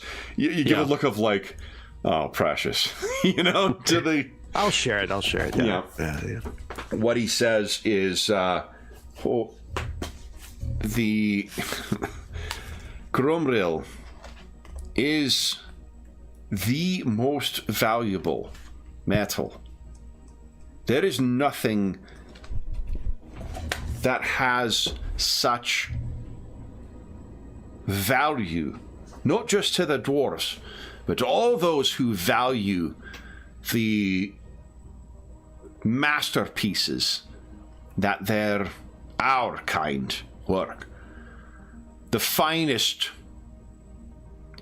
in the way that a painter among your kind might only work with the finest of materials, where a sculptor might make only the work of the finest of stone. Gromril is as valuable and rare and appropriate for only working of masterpieces with it. I tell you this so you appreciate the value placed in his kin. What your kind call simply tunnel fighters. They are warriors so without peer that we use this most valuable of metal and equip them tip to tail in an entire suit of it. And with that, Frederick looks round at Thognoth and goes, "No, and I thought that was just regular armour." Oh, it's Thognoth. what Thognoth has at present most certainly is not Gromril plate. Accomplished though he may be, he has not been so honored by the clan. At least not yet. What's Thognoth doing? Is that why you was keeping it quiet, Thognoth? You didn't make the grade yet? I'll chime in from your lips, Grosm, to the dwarven god's ear. Let's toast to that, shall we? And he gives a hearty lift and. Do you remember what book the Tunnel Fighter is in? I always fucking forget because I was going to use the dwarven name for it, but I couldn't find the book while I was talking. It's not Middenheim, is it? Or is it one of the archives? I thought it was one of the Enemy Within books. Yeah, I thought so as well. Is it? Let's see here. Death in the Reich. Let's take a look here. No doubt it'll pop up in the comments shortly. Well, I know we've gone through this before. Because that believe it is in the Horned Rat Companion. Horned Rat Companion. Awesome. Thank you very much. I was close. See. Yeah. Yeah. Because that has a couple of other really cool careers This in isn't it to as say well. I've found it yet, but I believe that's where it is. Hang on, let's see. I actually have it at hand, and that probably is the reason. Yeah, it's got a mid and high mining colony section. That's a good sign. Let's see. Yeah. Ironbreakers, page 81. Nice. There we go. So he would have called it the Angthragor, right? And I actually just got this book from the bundle. The recent. Oh yeah, awesome. Yeah, The PDF it's great for those listening at home who may be curious of that humble bundle, because I think it's still on. The even if you're never running the enemy within campaign, each of the companions has awesome stuff in it. The only one that I think is the final one, Empire in Ruins or Empire in Flames or whatever it's called. That one is more focused on the actual campaign, but every other one has great stuff that you can use in any campaign, especially the first 5 two. days left. Oh, terrific! There you go. Yeah. So. Yeah. Alas, I think I have everything in PDF and in print for that. Let's see here. So that's what I guess. How does Thognoth respond to this level of flattery from him? It's a little tiring. In general, it'd be a little tiring. I mean, it is coming from. He's laying it on thick here. Do dwarves do this very often? This kind of flowery. No, this is probably a genuine show of affection. Like for properly, like he's showing, I think, pride in part in the same way you would about like your familiar pride when people. Yeah. People wouldn't. Understand how valuable Gromril is. This is a way of him contextualizing just how much of an utter badass and how important you were viewed by the clan. I mean, I don't think Thognoth's used to it. And No, so most definitely not. And you don't. Yeah, so he's. You let your act speak for itself, right? Right. So, and he's not particularly social anyway, so that even doubles down on the whole, like, what's going on? So he's probably he's probably going to deflect it. He's in a good mood. He's drinking Dwarven Ale with a friend, so he's in a good mood about it, but he's going to deflect it, I think, and, say like, oh, from your lips to the Dwarven God's ear, and then say like, oh, the ale's gone to your head, my friend, but I appreciate it, but it's gone to your head, I say, this kind of. To Grugni or Grimnir? No, Sean's trying to remember of the distinction. I think Grimnir is the one that the Slayers swear an oath to. He's the oath, so I think it's Grugni. I think Grugni is the crafting god, and Grimnir is the vengeance grudge god. I'm sure. Would Grimnir be more warrior, or it's really more extreme than that? Grimnir is definitely a warrior god as well, but Grimnir is the one, like we talked when you had that difficulty as a child, and you came close to contemplating, or at least when your uncle kind of had the scared straight thing with you, that was bringing you before the temple of Grimnir. Like, are you heading in or what? Yeah, that's what I that is bringing it back for me. So I say, it was my uncle that turned me back from the wrong path in the doorway of the temple of Grimnir. Yeah, Grugni is mining, metalworking, stoneworking. Grimnir is warriors and courage. There you go. Yeah. So the latter, Grimnir, I'll say, it was at the temple of Grimnir that I took that my good uncle with the tough love of a dwarf, steered me onto the Ironbreaker way. So it's not easy dancing on an axe, the blade of an axe, eh? No. You seem to have fallen on the right side. Yeah. Raises a toast for everyone. Absolutely, I give it a Thognoth Barrickson. Oh, stop it! Barrick Thogson. And he toasts your uncle. Stop it, sir, and I give it a good bang. Okay. More so than any wound inflicted on your dwarven companion, this flattery seems to be overwhelming him.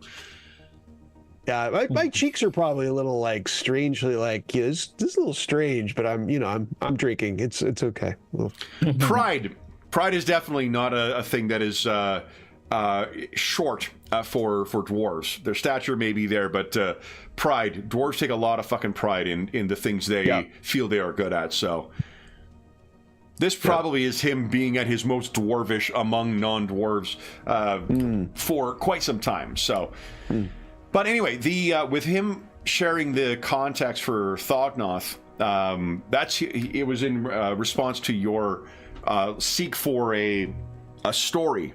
So he brings it back to then, young Friedrich. That is what this one will do. The bloody path he'll cut. The stalwart defense of his armor. Thognoth will be one worthy of an epic tale. I can serve as a footnote to same, with a modified name.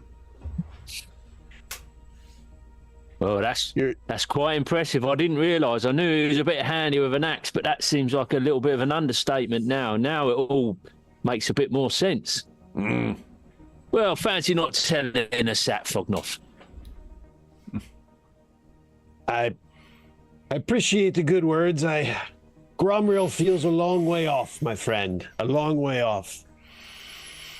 Well, we can keep our eyes peeled. I'd appreciate it. You see anything laying by the road, you let me know. Yeah, I'll definitely keep an ear to the ground. If I hear of any going. What do you reckon it'll cost? Far too much, my friend. At that, Grozum genuinely laughs. Like he's so shocked that you would think that you could just buy Gromroll. He laughs and he says, "What it would cost? I see why you keep his company now, Thognoth." Aye. What it would cost. And he hits the table a couple of times. The meal is good. It's very meat heavy, as is likely expected with dwarves. It is human meals, but they have tried to cook to a degree. There's a lot of seafood, so it seems like the bounty of the lake is what is being put on display here. Is there anything you guys wish to direct the conversation towards over the course of the dinner? I mean, I'll probably ask, do you have any conversations you wish to have this afternoon? Did you find anyone that you didn't find that human mage fellow, did you? You're asking your fellows. Yeah, around the dinner table. I say, this afternoon, did you track him down or anything? No, I mean, no. I think he keeps some fancy company, being a noble, and I think getting to meet him's going to prove a bit challenging.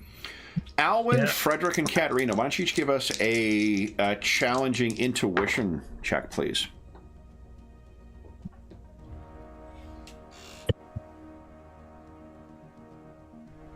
And if the name Talther von Feelbad is mentioned at the table, there's a chance that there may be a reaction.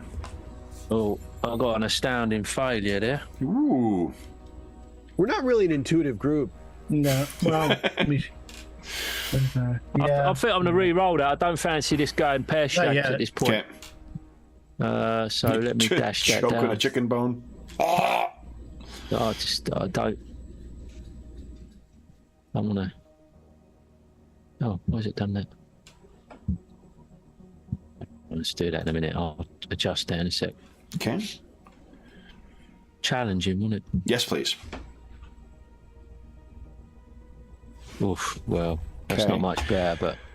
Well, but it is contested, and I'll tell you that Alwyn and Katerina, you definitely can see that when the name Talther von Feelbad is mentioned, there's a bit of a eyes dart to Thognoth from Grozum. Grozum definitely recognizes the name, and it alarms him a little bit that he mentioned, or it seems like it's alarmed him that name has been brought up. And that's the mage, right? Yes. Yeah. Talther von Feelbad is the mage of Valtane. Anderhart is the trader, the merchant, or the influential merchant family guy. Did Frederick mention that the barman had said that he was seen talking to a dwarf, or not? No. No. All right. So I won't bring that up.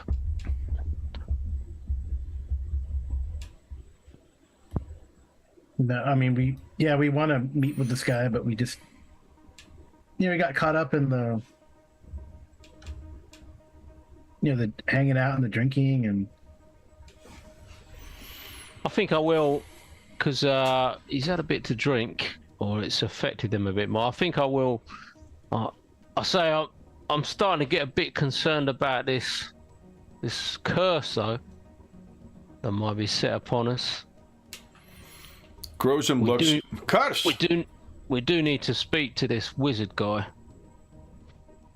And I sort of instinctively, I think I'll look over at the bag without really being conscious that I'm looking at the bag, when I mention curse. Grozum kind of leans in. What curse do you mean? I don't know if I should say, really. I've maybe said too much, and I look at Fognoth to see if I can sort of continue. I think Fognoth says, "Oh yeah, tell him. Yeah, maybe Grozum can I don't know, can pitch in on this mystery." yeah. So I guess that's Are you can tell him, Alwyn, or? Yeah, I'll if he says that's okay, I'll sort of carry on. We've come across this box. It seems to be. It's the one I've told you about, Grozum. The one I chatted with you about. Go on, Alwyn. Go on. It's some evil magic. Must have been put inside it. It killed its last carrier, and we find ourselves transporting it to Salzamund. And I keep sort of looking over at it. Yeah, so Grozum's eyes go to you, Thognoth, and almost like wordlessly, like, you brought what in my fucking house? But then he goes back to you. Why don't you give us, Alwyn, give us an easy charm check, please.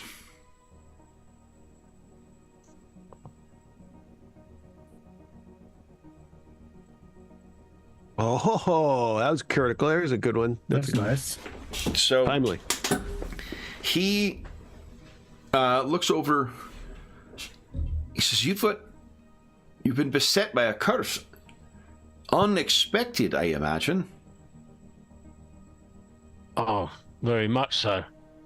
We came across a courier on our way back from our recent quest.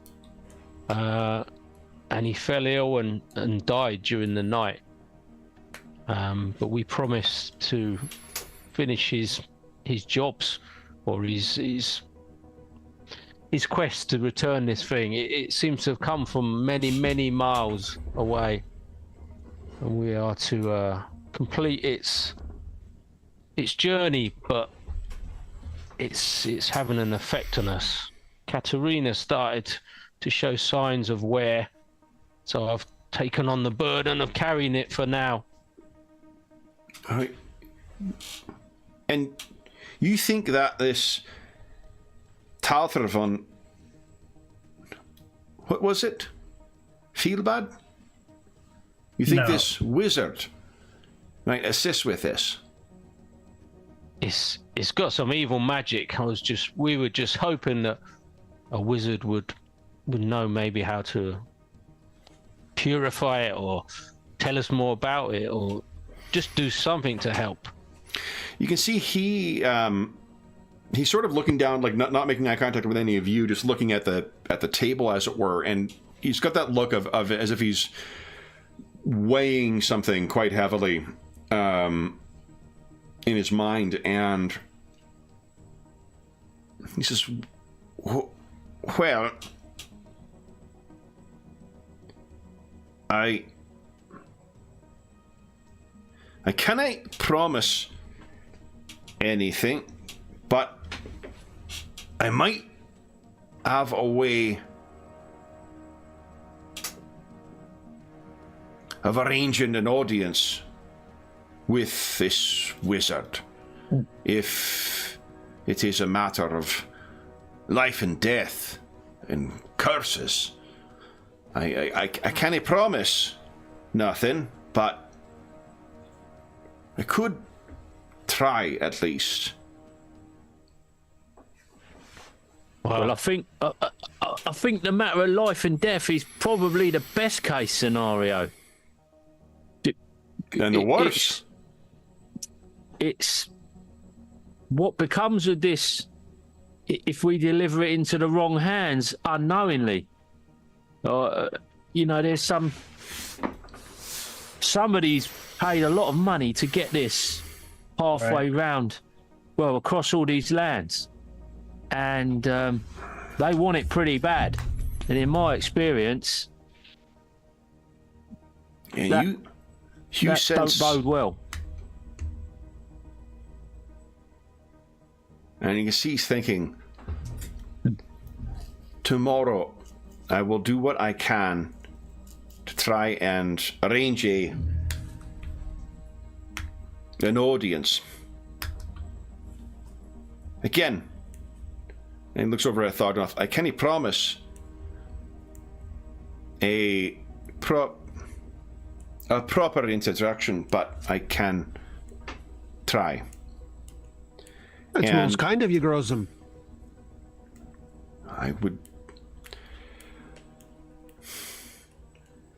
We do what we can for our kin. Aye. Appreciate it. So is it true, Mr. Grumbleshield? Is it true he is a powerful wizard? It's not made up. It's not exaggerated. He is some kind of powerful wizard. Now, mind, I've not met the man. Oh. His eyes go over to Thognoth once again. Oh, I just thought because if you could do this, I assumed you maybe knew more. That was all. Having been here for a little while, and I have, and been privy to some chatter. But from what I hear, he is an accomplished mage. Very powerful wizard. I mean, do we want to be giving a potentially evil, powerful artifact to a powerful wizard? Says Katarina. Is your intent to deliver it to him as a present? No, but wizards, they like to. Well, Do you they're think not he always. would take They're not it always pleasant. if they wanted to? Or if they I felt... mean, if he's powerful, he could take it from us, I guess. yeah, I mean, we're not gonna be able to stop him exactly. Once he knows we got it, it'll be his choice. So I mean, we find ourselves in a little bit of a predicament. We find ourselves in a bit of a predicament. Lady Mother Agatha is pretty well versed on this. We also have allies among the priests of Moor in Salzamund. But I guess that's the question too: is do you want to take it to Salzamund, knowing that this thing has some connection to necromancy and the ancient cultures to the south? I think would we actually know the name Tomb Kings, Kevin? I mean, like the Tomb Kings.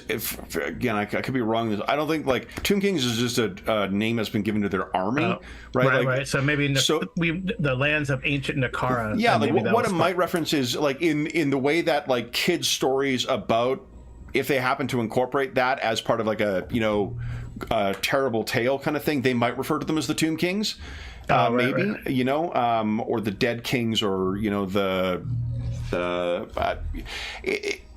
it's probably the kind of thing that would be incorporated in a folk tale type thing, but it wouldn't be referenced as an actual political unit or something like that. Yeah, so I would say the ancient lands of Nakara, right? Yeah, or the ancient lands of the Tomb Kings, I think, would not be an unreasonable way of the Black Pyramid, stuff like that. Yeah, because there are barrows and stuff in the Empire. The predecessor humans, they did like one of the first stories of the Gotrek and Felix books. So I met my contractual obligation to mention those books again this session. Yes. Well done. One of the first ones involves a bunch of barrows where like they're trying to leave the Empire to go to the bandit lands, and someone sabotages the seals on them so that these barrow fucking things come out and try and kill the travelers. The other contractual obligation to say how much I love those books. So. Other fantasy novels are available. No, listen over and over again. What do you call it? So that would be getting back to your original point. The Tomb Kings, yeah, like there are barrows or whatnot, but the Tomb Kings would probably be seen in the Empire as being Nekara. So is that Khemri? Would it be Khemri? Is that the? I think Khemri might be the modern people who live there, but Nekara is a specific like ancient lost civilization. I don't remember. I've got the fucking Tomb Kings book here, so I should look, but I don't know what the distinction is between Nekara and Khemri offhand. All right. Yeah, but So the only other problem with taking this box to Salzamund is it's closer to its final destination. Yeah. Whatever concerns you may have with wizards in general, Katarina. Well, I just wouldn't. I can't say von Fielsbad seems to be thought of well among the nobility, and his kind are not focused on death and that sort. His kind focus on crafting metal. Although that may he smiles, that may be close to a dwarf's heart, which some say is made of the sternest of metal. And I think Thognoff would have snorted at the prior comment that once we ask the wizard, that'll be up to the wizard just to take it from us, like Thognoff. Let's not get carried away here. My axe might have something to say about it. What do you plan on doing with this? True enough, Thognoff, but he's got some powerful friends, and well, axe or no axe, I could see him getting hold of it if he really wanted to.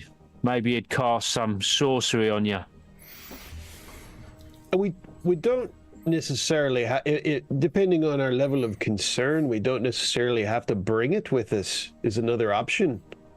If you really think he'd try to grab it, I mean, we can. It's a thought.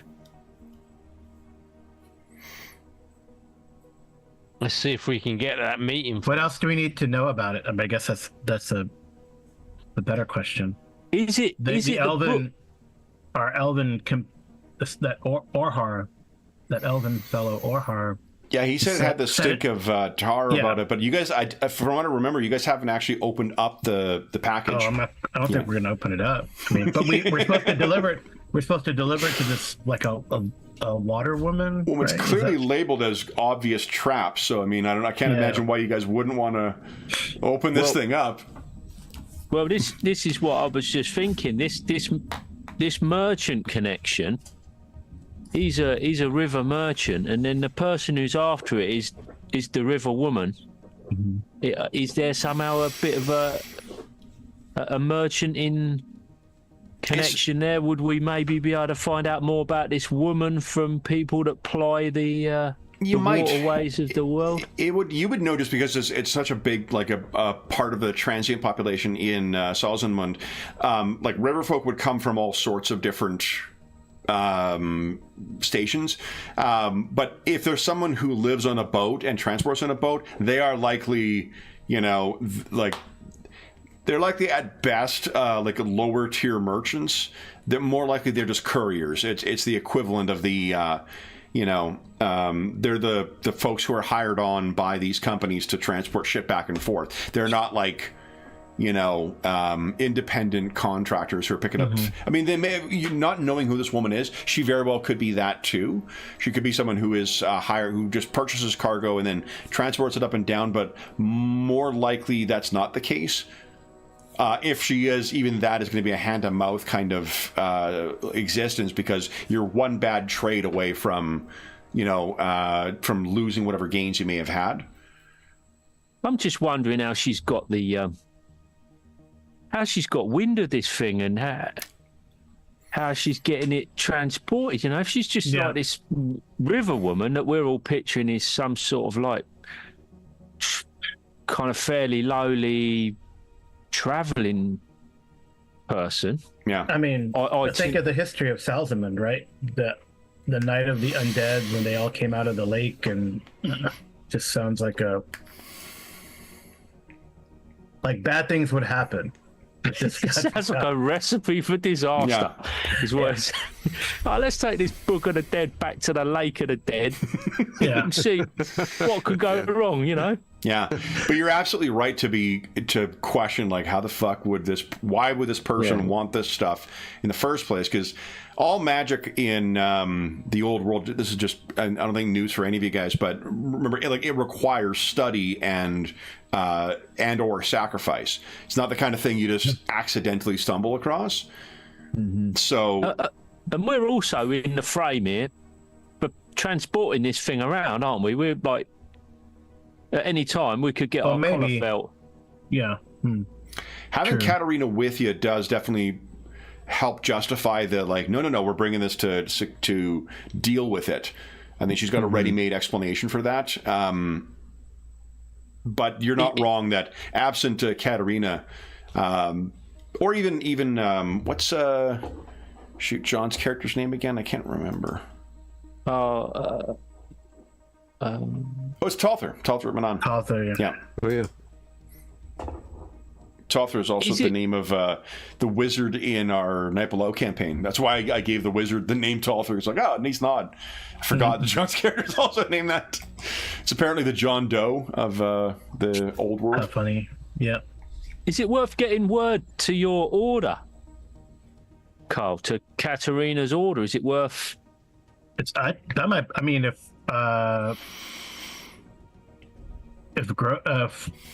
Grozem Grumbleshield could assist us with getting a courier out to our people in Salzamund. Yeah. There's daily travel, and it's 1 day, so word could go to Salzamund by 1 day. Yeah, we could send word to Mother Agatha. We also need to send word to the elector counts of the debacle in the woods. That's probably best delivered in person. Yeah, I mean, you're certainly welcome to do that too, but just you put yourself in the elector count, or at least his agent's position. They're probably going to want to know what the fuck is. Yeah. I mean, unless if there's like a really nasty graveyard or lake full of undead near those nobles' lands, we could open this box and dump it there. Problem solved. Yeah. Exactly. Well, problem transported, I guess, but been part of Katerina talking. Yeah. I mean, you have had a lot of dwarven ale tonight, so we're floating some crazy ideas here. Yeah. No, but I think it's a good idea. We should send word to Mother Agatha. It's a wise counsel. Yeah. Do you share the story of what happened with the those two noble families? I reckon Frederick would be keen to tell a tale after a couple of drinking. I think it would be a good idea just so Grumbleshield knows who he might be dealing with. Right? Yeah. Especially like the traitors to chaos, right? Yeah. And he would be familiar with dwarves hate chaos in theory. So. He's not familiar with the names per se, but he's heard them mentioned, like the Kreutzfelds and the the other lot. The more rumors to discredit the more rumors to discredit these families, the better Salzamund will be, in my opinion. Yeah. Yeah, because the Power to the people. the mines of the mines from both of them would be that silver would be transported out through Oldenleitz. So Oh yeah. yeah, it's they definitely he's shocked by what's happened, and so I guess what he would ask is what do you intend on doing then? Well, I think it'd be nice to get to either be able to have this destroyed, or and then confront that river woman. Well, can you think that the Order of Sigmar would lightly take one of theirs being murdered by agents of chaos? Oh yeah, they're gonna be all Inquisitor up on them at some point, I'm sure. Or Crusader, perhaps. Even better. Oh. Warrior Priest of Shalia. I've had a few drinks of this wonderful dwarf now. And then a cheers to that. He laughs. I see why this one likes Battle you, stains Katarina. forever. You may be much taller than anyone in history, but you've got a dwarf spirit. I might be cheering with my axe at this point too. Cheering, throwing my axe up there with the. We are the drinking hounds of the shipwright's arms. Good. I don't think she's quite at the point where she'll start howling, but that is how we, I've been hanging around Thognoth way too much.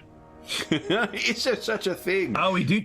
But as a side, I probably do mention, that at least our not just the mutant fight together with Thognoth, but also the fight against that guy who had the red mist. That we should guy. share that. Yeah, That's got to come up at some point. yeah. So that definitely. Yeah, remember when I had him in the headlock and then you axed him? Yeah. I did. I thought I had him cold. He came out of my hold. I just remember that eye bouncing around on the ground at some point. Oh, We tried to save him, but well, I had him like this, and he got out of there. I had him like that. I've heard those Norse. One of us had him. Yeah, we had him. They can be taken by powerful rages. Dwarves have been too? No, the Norse. Oh, the Norse, right. Oh, the Norskins, yes, the Norskins. Yes. Their kind. They can be... Oof. They can make a dwarf seem tepid as a placid ocean. Oof. No, this was more than a rage. This was more than a rage. Yeah, some sort of possessed. red mist. Some people are having dreams. He was possessed. I agree. That is... Curses abound. Indeed. Rats in mines, mutants bedeviling the hoods, curses transported on the roads, and now red rages. Aye. Demons in the boozer. Oof. Yeah. So, but anyway, it'd be great to destroy this, and maybe that's why we thought about talking to the mage anyway. How do we destroy a evil artifact like this? Unless he takes it, to carve out his own kingdom. Again, while I've not met the man, the reputation of Talthar von Fieldbad is such. He may have some insight into how to go about such a thing. Oh. Very good. If we make a good impression, maybe he can help us with this. I mean, mages don't like hedge witches, so generally speaking. So if this river woman is, inclined to necromancy, I don't know. They don't like rivals, I guess. Indeed. The College of Mages. I can't say that we have none among our kind.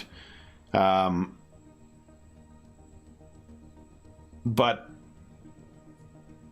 it would seem that those of the necromantic persuasion are those that give a bad name to them all. And it gives them all the more incentive to stamp them out. Aye. Or oot, as some dwarves might say. Talking of your kind, None too many dwarfs in town. As for the same reason that I am reluctant to have my name associated with my present work, there are many of our kind who have carried that grudge from old times. I did wonder about that. So it's the presence of the elves, is it? Here in town? No, I would thought you'd have known that. Even those of figured. us who are best. You know, that you this is calling back to your crit fail. You think about it, you're like, oh yeah, there isn't really a lot of dwarves in town, is there? Oh, there's not? Really? Yeah. And I guess if the whole place was built on an old elven settlement, it's basically an elven town. At Just one time, yes. repurposed. And the proximity to the elven lands. There is an elven kingdom in that forest. Yeah. The Lorelorn itself, it's almost as old as what the ruins that we're excavating. There's a fascinating story there too. And how is that going? How is that going? The Is it excavation. going well? Yeah. It, with appropriate funding and with the foresight of one like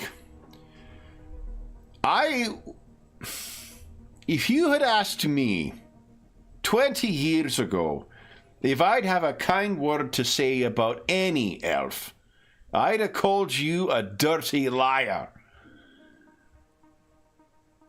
But Orhan is quite clever and far-seeing for his kind. And what about the local? What about the local folk? Do they don't mind all this going on about the place? No, so long as there's paying to be done. And there are, with old, some of these structures have been drowned since the time of the War of the Beard. They may not have seen whatever is in them. It may not have seen the light of day in thousands of years. So who knows what might be found down there. And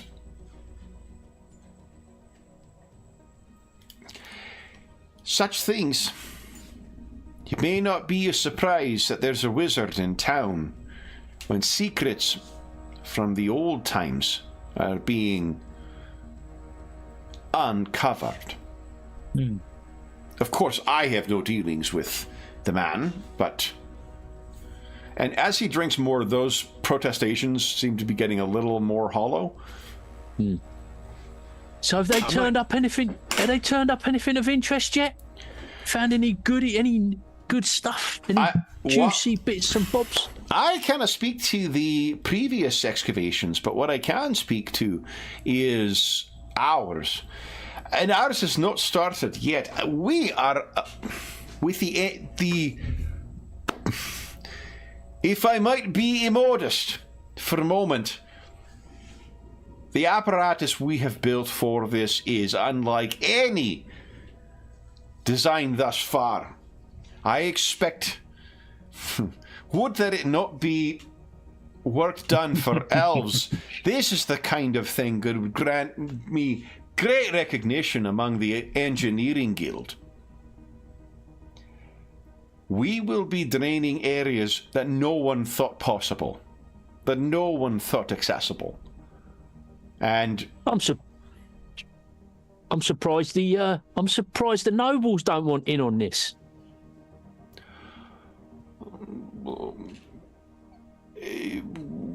I suppose perhaps there may be some interest, but perhaps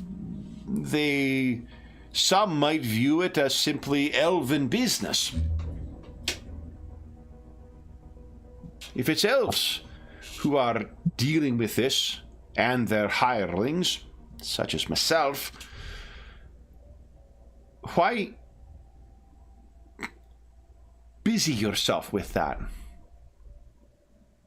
And Well, like, Alwyn, well, because like- you had sort of picked up on it before too, he's definitely prevaricating here. Like there's, oh yeah, it's weird the way he's phrased it. Thognoth, you can definitely, even in your, you know, mind, perhaps it's that it's been sharpened by the whetstone of dwarven ale. But you can see once again, he's doing that thing where he's really trying not to lie. It's not got to the point where he's using the same kind of blunt and desperate techniques that he used with you. But just now that you're seeing him talk again, it's a really weird way, and you recognize it as that kind of stuff. It's probably the kind of thing that would piss you off and would lead to fistfights in other circumstances, Thognoth, because just based on past skill rolls, it's not really an area in which you excel. Yeah, he's beating around the bush too much. Yeah. Well, and it strikes me with all this going on. I mean, if I was one of these elves leading one of these expeditions, I'd want to keep it well under wraps. I think, don't you reckon, chaps? I mean, anything could turn up down there, anything at all. I mean, all this magic, elves, dwarves delving around. With all these nobles vying for superiority and clawing their way to the top, you know what they're like. They'd be all over this. Tell you, you want to keep this quiet, Mr. Grumbleshield. Don't let on. Would each of our heroes kindly give us a challenging perception check, please?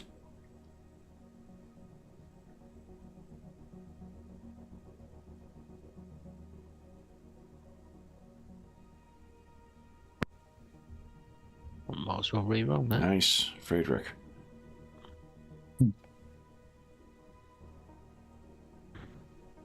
Yeah, we're about to end the session, so if you've got fortune points left, spend them if you got them. Might as well.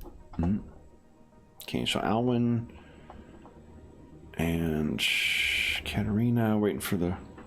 No, same roll. Look at that. Oh, no, Yeah. is that the same roll? I think we called that No, I poll. thought it was the same roll. Oh, No, okay. We called that poll in a Jeff. That's crazy. Although with Jeff is usually one worse. Well, We're not really intuitive or perceptive, this crew. that is okay because Frederick has you covered. So Fred, you're asking about the stuff, and then you look over. That's curious. For a place as nice as this, you're certain you just saw 4 fat rats go scurrying underneath a what do you call it? Like a dresser or something that's been set up in here, a place to display valuables. That's my hunter's eye. That's my hunter's eye. Yeah, and you think it's not a matter of you seeing them go over. You looked over, and the 4 of them were looking at the table as if they were listening. And when they met your eye, they ran under there. But surely that's the fucking dwarven ale speaking. Surely that can't be the case. No, Frederick leaps up to his feet and he darts across like a cat. Okay? You know. So I think what we'll do is, with everyone talking, Frederick suddenly leaps up from the table and goes racing over around the table, and everyone's like, what the fuck? And that is where we will leave our session. So, you guys get the usual XP. Is it 150 or 100? 100. 100? 100, okay. I can't... Is 150 Rogue Trader? I'm trying to remember where I'm trying to think of where I'm getting that 150 right. number from. That sounds familiar. Yeah, so maybe that's Rogue Traders 150 is why I'm thinking that on Fridays. But for those listening at home, thank you so much for joining us for session 13 of our ongoing campaign, Salt, Silver, and Sin. As is always the case, if you have any comments, questions, or concerns regarding the session, the campaign, or the game we're playing, or my failures in lore, be sure to leave a comment in the comment section down below, and I will endeavor to reply in a timely fashion. There's also a link down below to the Dungeon Musings Discord server, where we have channels dedicated to the Warhammer games in general that we run on the channel. And I think we, with the exception of Imperium Maledictum, everything from Cubicle 7 and a couple of the ones from Fantasy Flight, we've managed to get to the table thus far. But we have a channel dedicated to that, as well as a bunch of other channels like GM discussion and finding a group and tabletop discussion, and lots of great channels, lots of great people over there. You are more than welcome to join us. There's also a link down below to our friends at Noble Knight Games. Noble Knight Games is the preeminent unionized retailer of hard to find and out of print RPGs in North America. They have a great selection of new role-playing games, board games, and card games, but they have an unmatched selection of hard to find and out of print RPGs. If they don't have something in their extensive collection in stock, you can put it on a want list, and they'll send you an email when it comes in. If you make a purchase of $10 or more through their website, be sure to enter the code MUSERWINTER, all caps, all one word, and you will save yourself 10% on your purchase. That'll be good until April 15th, and then if you're listening to this after that time, come back to one of our more recent videos and you'll find what the more recent discount code is. There's also a link down below to something called Heroes Save Villages. That is the charity fundraising campaign we run on the channel. It benefits the SOS Children's Villages International Charity, a really incredible organization active in over 130 countries, benefiting over 80,000 orphaned and abandoned children. You can make donations through that link, and all donations through that link go directly to them. None of it goes to the channel or any other middleman, just goes to help out the kids who benefit from the services. And while we're going to be starting up our charity sessions about the halfway point, right now we're still running charity sessions to benefit that are selected by the donors from last year. Starting in April, we will have voting open for our charity sessions we will be running on May 4th. And as is befitting that day, for May the 4th, we will be running 2 sessions of Star Wars games. Nice. And the donors will be voting on what era we're playing in, and that'll be in continuity and out of continuity options, what kind of heroes we're playing, what kind of villains they're facing, and what RPG we're using. Published, both official and unofficial, and we'll have some custom options there too if you want to see me do some kludging. Donors need to only make a donation of $25 or more since January 1st, 2024 to vote, and voting will be running week by week. Each of those options will be for per week, and then we'll be running the sessions themselves on May the 4th. So if you would like to make or if you're making a donation and you would like to vote on that, the Charity Initiatives channel on the Dungeon Musings Discord server as well, where we will be tracking all of that stuff. Just flip me an email at dungeonmusings@gmail.com with your proof of donation, and then you will be able to start your voting. Voting will be starting in 2 days' time. So that'll be starting off with the era. So in addition to that, if you made a donation since January 1st, you will also be able to vote on the charity sessions for the second half of the year, but we'll talk about that more when we get to it. For now, let's think about a galaxy far, far away. But the last thing I will say is a huge thank you to our stalwart, grim and perilous players. So Darren, Sean, Colin, and Carl, thank you so much for joining me this afternoon or this morning, depending on your time zone. That was a lot of fun. I really love playing this fucking game, especially with you guys. So thank you. We'll be back in Salzenmund and see what this rodent infestation portends. Can it be? Is it going to be the thing that everyone thinks it is? I don't know. It doesn't exist. They don't exist, so surely not the case. And the Skaven certainly have not been on my list of white whale adversaries to incorporate into a game. So surely it's just a matter of some pest control, only they existed, and you'll be fine. Yeah, exactly. I mean, dwarves know they exist, but yeah, dwarves definitely know they exist because Gotrek talks about them a lot.